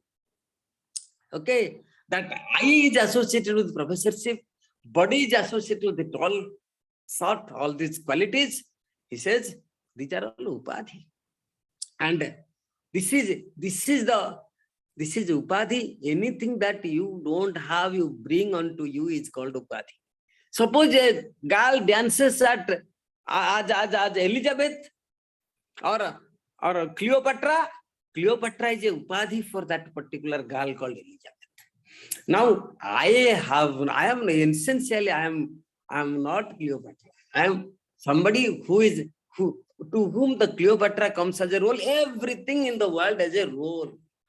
At the end of Ashtavakra Gita, Ashtavakra says, Upadesaha. Where is Upadesa? Kava Shastram. What is Shastra? See, first time. Can you understand? This is one tradition.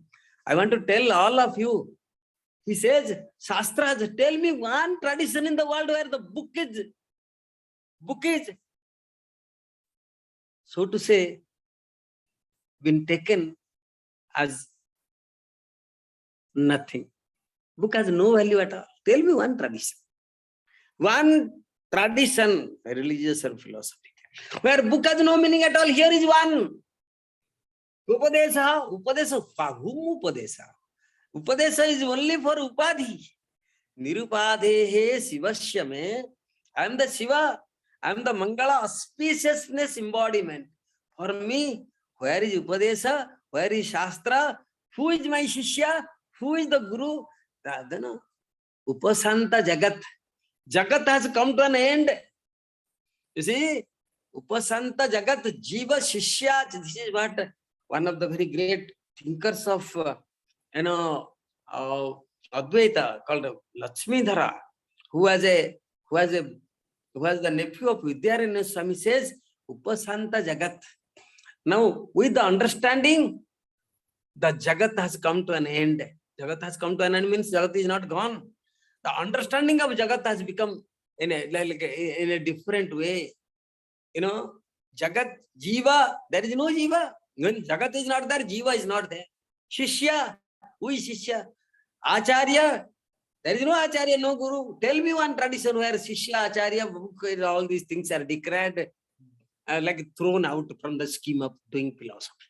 So he says, Kopadesa, Koba Shastram, Koshishya, Kochava Guruhu, Kochasti Purusarthova, Nirupadhehe, Shivasyame. Shiva, I am the Shiva myself. See, always they say that, like in India, they worship all these things, all these murtis and all that. We don't worship murtis, friends. Shiva is not, Shiva is given as in a linga. What is linga? Linga is only an insignia. Linga is only through which you worship God through a symbol. It is a symbol only. So Nirupadhehe, that stone is not the God. Stone is a symbol for the God. We are worshipping God through the Shiva. That is what he says. Kopadesa, Kosastramba, Kosishya Kuchava Guruhu, Kochasti Purusarthova, Nirupadhehe, Shivasyame. There he says, Komaya Kocha Samsara. I'm talking from the 20th chapter. Komaya, where is Maya? Maya comes when? Maya comes when you have no understanding. With understanding, where is Maya? With vision, where is Maya? With this vision, there is no Maya. Kocha samsaraha. Kopritir biratihi koba. How can there be any rati? liking or renunciation. Renunciation, Kojivaha Kochatad Brahma. Where is Jiva and Brahma? Jiva and Brahma are only operative in the world of words. We are talking about world of words. Sarvatha Vimalasyame. There is no mala. When mala comes, all these things will come, friends. I want to tell you one thing. Before I conclude my talk, in our tradition, there are two words. One is samsara, another is jagat. What is samsara? Samsara is the man in the world. And jagat is man of the world. Now, therefore, Ashtavakra says, Kamaya. When you are in samsara, you are in maya. Maya only makes you samsara. What is samsara? Samsara is three things. What is that? I do kartrutva, bhoktrutva, and pramatrutvavat, pramatrutvavan, samsara, samsari. So samsari, a person is in the samsara, he has three things. He thinks he does, he thinks he knows, and he thinks he acts.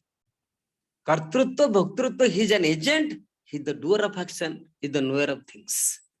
A person who is mukta, he does not have these three things. What is that? See, kartrutva, bhoktrutva, and pramatrutva operates with the two things. One is aham, another is mama.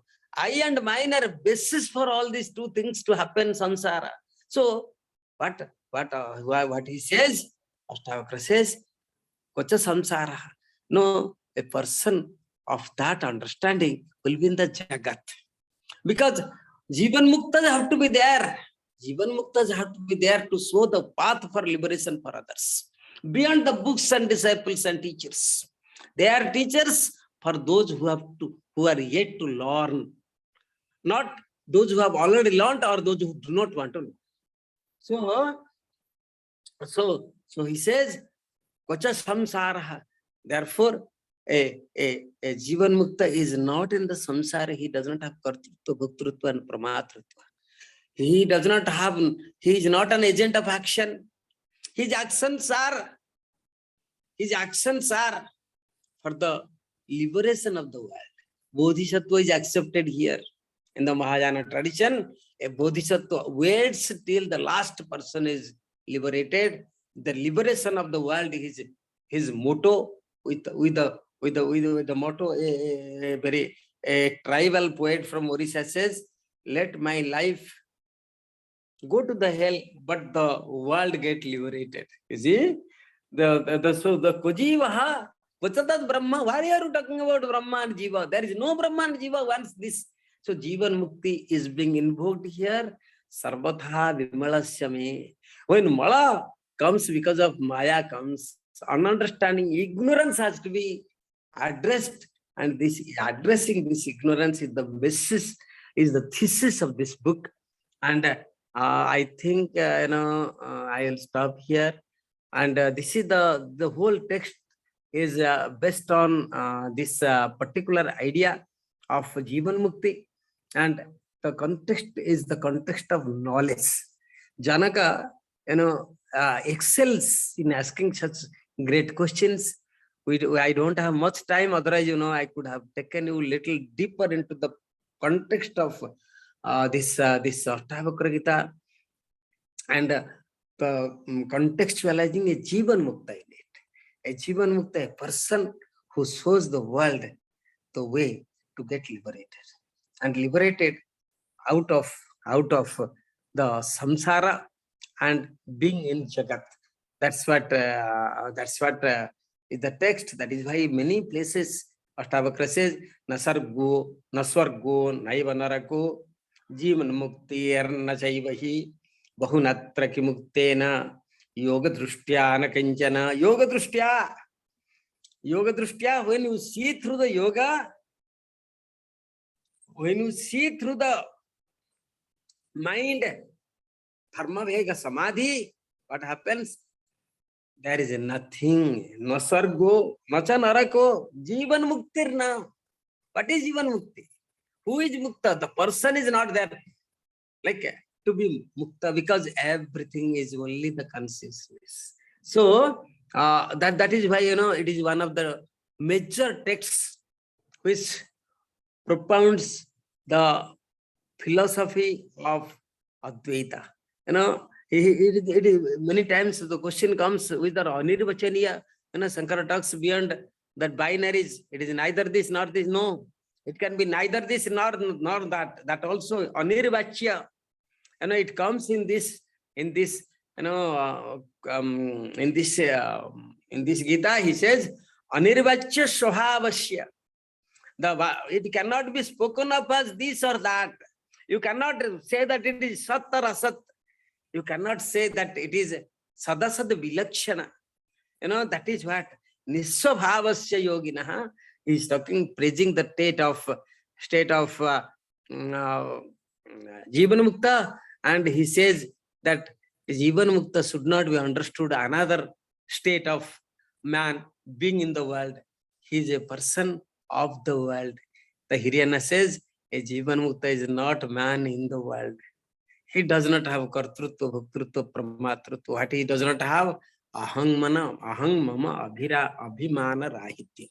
He is bereft of, devoid of these two things, ahang and mama, which is what is being addressed in the first verse, of which Dhritarashtra is puzzled, Dhritarashtra is confused, Dhritarashtra's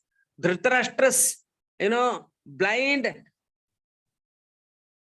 like a total blindness addresses to these things, I and mine. What is happening to me? He's asking.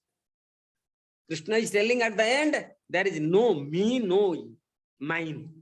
And that is the state, Arjuna. You address to that state, and in that state you will see. What you will see? You will see there is no action at all. There is naiskarmya, not akarma. Karma is there, but naiskarmya.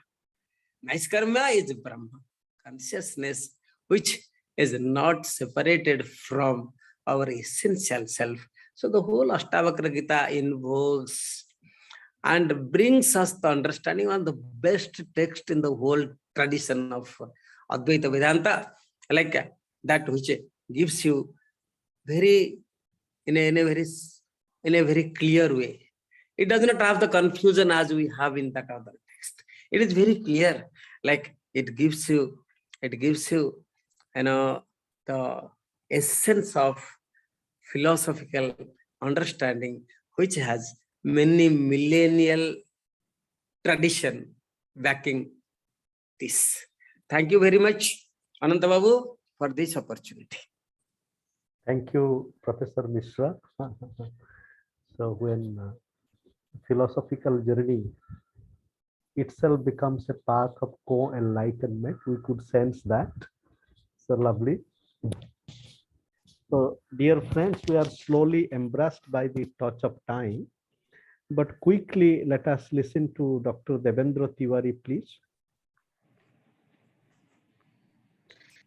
Thank you very much, sir, for giving me this opportunity. Although I joined because today was my working day, I was there for conducting an online class. So the part of it, when discussants were sharing their opinions, I joined. So I from the discussant's point of view, particularly referring to Minti Pradhanji, that ma'am said about Atman, means self alone exists, and exemplifying that self alone exists, ma'am said there is no heaven, there is no hell. So that has a connection with Christian mythology, particularly when we refer to that seminal text Paradise Lost. And in Paradise Lost, when the persona, one of the personae in that text defines hell, he says, Satan says, the mind it is to its own place, and in itself can make heaven of hell and hell of heaven. Means it is up to us to make our surrounding heaven or hell. It depends on our thought, our thinking, our imagination. We can make hell around us, we can make heaven around it. It's up to us. Another observation I have from the presentation by the brilliant discussant, Professor Godavarish Mishra sir, it was very nice, and definitely from his presentations I could get few things. So sir added on in his opinion that the understanding of world has come to an end as per his observation from Ashtavakra Gita. Sir, understanding of opinion, understanding of world has come to an end definitely is a best observation, and I can trace it in English literature, particularly when referring to T.S. Eliot's The Wasteland. In the very beginning of The Wasteland, in the first canto, T.S. Eliot observes about the condition of the world, and he refers, I would like to quote, that what are the roots that clutch? What are the branches grow out of this stony rubbish? Son of man, you can't say or guess. You know only a heap of broken images where sun beats and dead trees gives no shelter, cricket no relief, and the dry stones no sound of water. So the things which were considered to be source of relief, which were considered to be source of peace, they have turned their role. Means because of change in the mindset of the people, those things which were supposed to be source of inspiration, giving calmness, giving a peace of mind, they are functioning as a source of destruction. They are functioning as a source of trouble. So definitely, as in nutshell, I would like to conclude that be it Ashtavakra Gita or Vedvyasa's Gita or any source of knowledge existing in the world, they have a similarity, and of course, means as whole we can take a lesson from them, that if some small practice is going around us, we are indulging, we should get rid of it. Definitely our life will be full of happiness. Thank you so much, sir. Devendra, you are Yes, sir. you are also the you are also the beautiful bridge between philosophy and literature. That is so lovely. And Okay, then sir. I realize that we are slowly embraced by time, just for a few minutes. Now, Swarupa, please.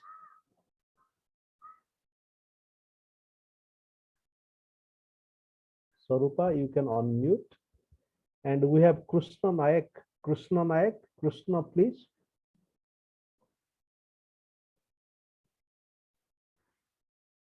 Okay, if you are taking time, then slowly we are, coming to the concluding moment. Yes. Yes. So also we have Saji with us. Saji, quickly a few thoughts. Saji. Please unmute, sir. I think he's there. Saji. Okay.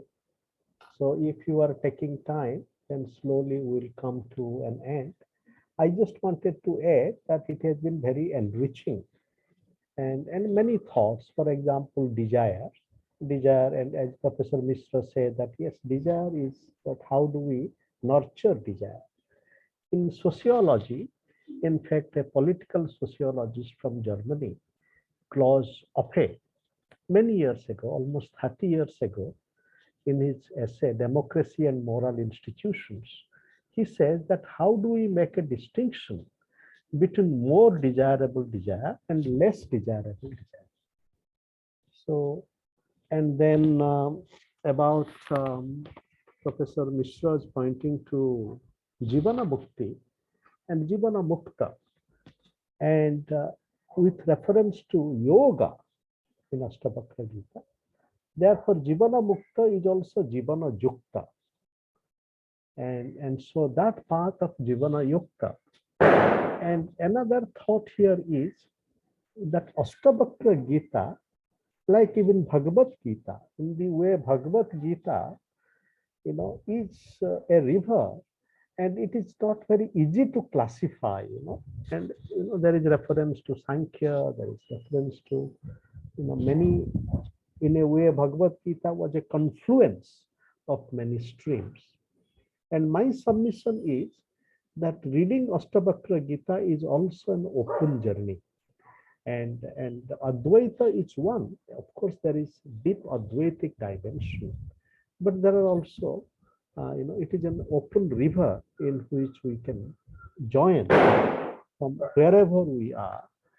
And but this whole idea of Jivana Yukta and Jivana Mukta is very interesting. And today, the 16th of January is also at the day when our Chittavai, Chittaranjan Das, he left his mortal body on this day 2011, just a few hours ago.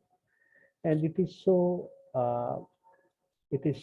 important that we are holding a conversation on Ashtavakra Gita on this day. And some of these elements, Jivana Yoga, questioning, for example, questioning Sat Shastra, who is a disciple, and all this element of questioning was cultivated with care and responsibility by Chittavai. So with some of these little, conjoined thoughts, Randhir, you may like to say a few thoughts before we move. Yes, only the last submission. It's very important to understand Ashtavakra Gita in comparison to Bhagavad Gita, because who is the best student, Raja Janak or Arjun? Who has better humility, better studentship? I think Raja Janak, because Raja Janak के पास कोई प्रश्न नहीं था.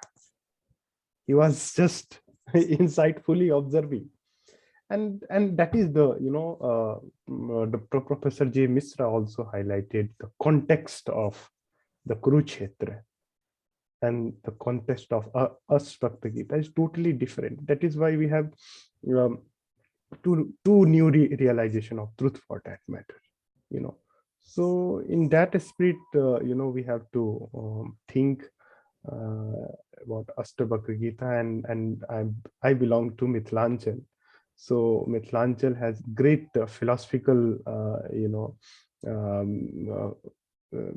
a kind of revolution, both by Gyanval, we had Raja Janak, we had so in that spirit, we can also cherish the legacy of Mithilanchal as a great tradition. Which is we have in Bihar, we have so many traditions, and Professor J. Mishra belongs to the region called Nalanda, where we have Lord Buddha.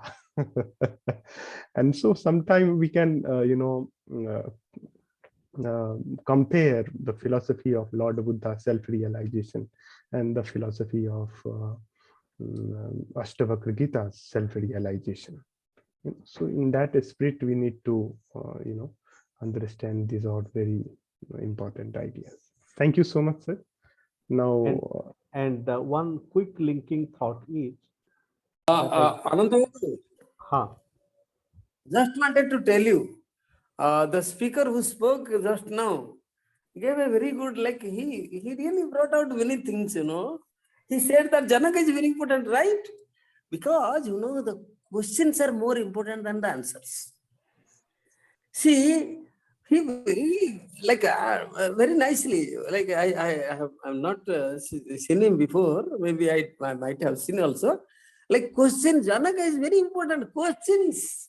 It's like you don't question at all. Like the whole hermeneutic of self-understanding starts with Janaka. You see, not only here, also in the Upanishads, also elsewhere.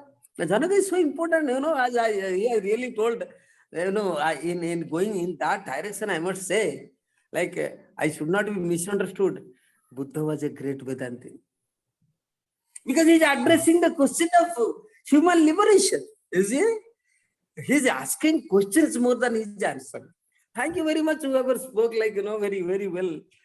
Like you brought out, and Mithila, no doubt, has created a large number of such philosophers. Like, many recognized, many not recognized, but the place remains as one of the Kurukshetras of the whole world. Thank you very much. And the one linking thought is that when it begins, Dharma Khetre Kurukshetre. Yeah. Therefore, the whole challenge is that even Kurukshetra is to begin with a Dharma Khetra. And therefore, and the whole link between Kurukshetra is the name of the war field. They No, have chosen that war field because the mind might change. You see? no, but the context is even Kurukshetra, as it becomes Kurukshetra, is already constituted as a Dharma Khetra. Exactly. Exactly. Already, therefore, the Kurukshetra is already constituted as a Dharma Khetra. Therefore, it begins Dharma Khetra Kurukshetra. Why the primacy of Dharma Khetra? Exactly. And therefore, that Dharma Khetra, the primacy of the Dharma Khetra, is kind of the ontological reality. Maruf brought a very interesting question. Well. Yes, very nice. Maruf brought a very interesting question of the ontological. This is, in a way, our essential constitutive reality. Exactly. Constitutive element. Yes. And our many ignorance has occluded that. The blindness, our ignorance has blinded us to the reality of Dharma Khetra constituting Kurukshetra. Right. Wonderful. And therefore, this both Bhagavad Gita and Ashtavakra Gita in their own way help us to realize Dharma Khetra. And then another question is Dharma Khetra Mati Mama. There is also how do we prepare our mind? So with all these conjoint meditations, I think we also have further tasks that we can realize.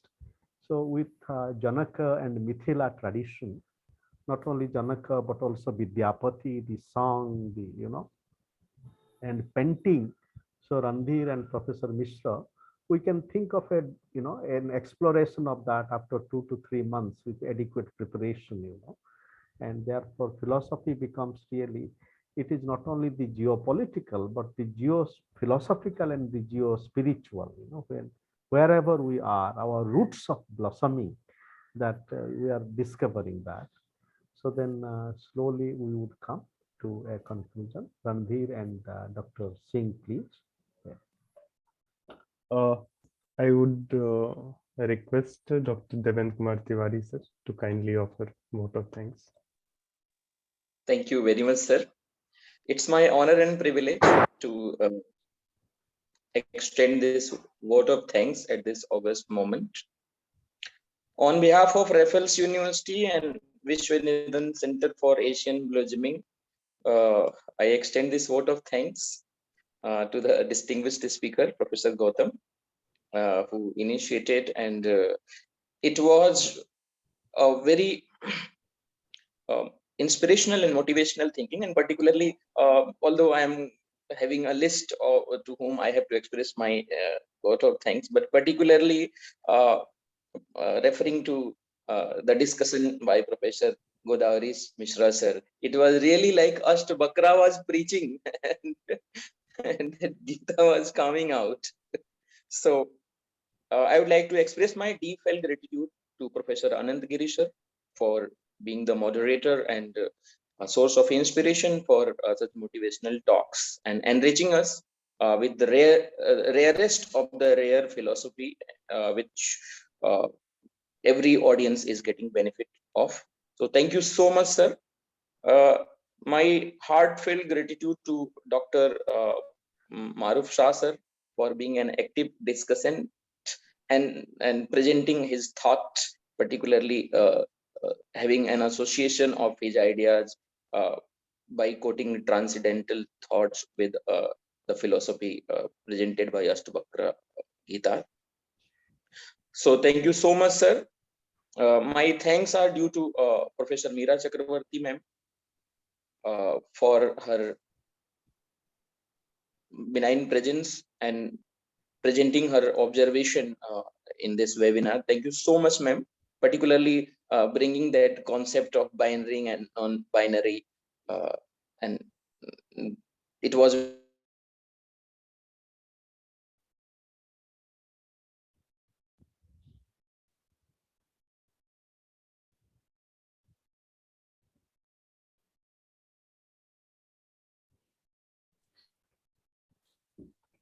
I think we lost Dr.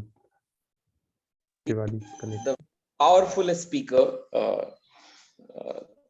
Professor Godavarish Mishra sir, for making it lively and keep it just making us understand the concept of Ashtavakra Gita and correlating with it with present context, as well as giving some deep insights on Veda Vyasa's Gita. So thank you so much, sir. I'd like to express my deepfelt gratitude to the active audience and organizing team, Professor Dr. Santosh Singh, Dr. Manoj Meet, and all distinguished participants from all over the world for making this program successful. Finally, even if I'm not addressing some of the active participants, so kindly forgive me. So thanks a lot to everybody from bottom of my heart. So thank you very much, everybody, Professor Gautam particularly, for keeping this journey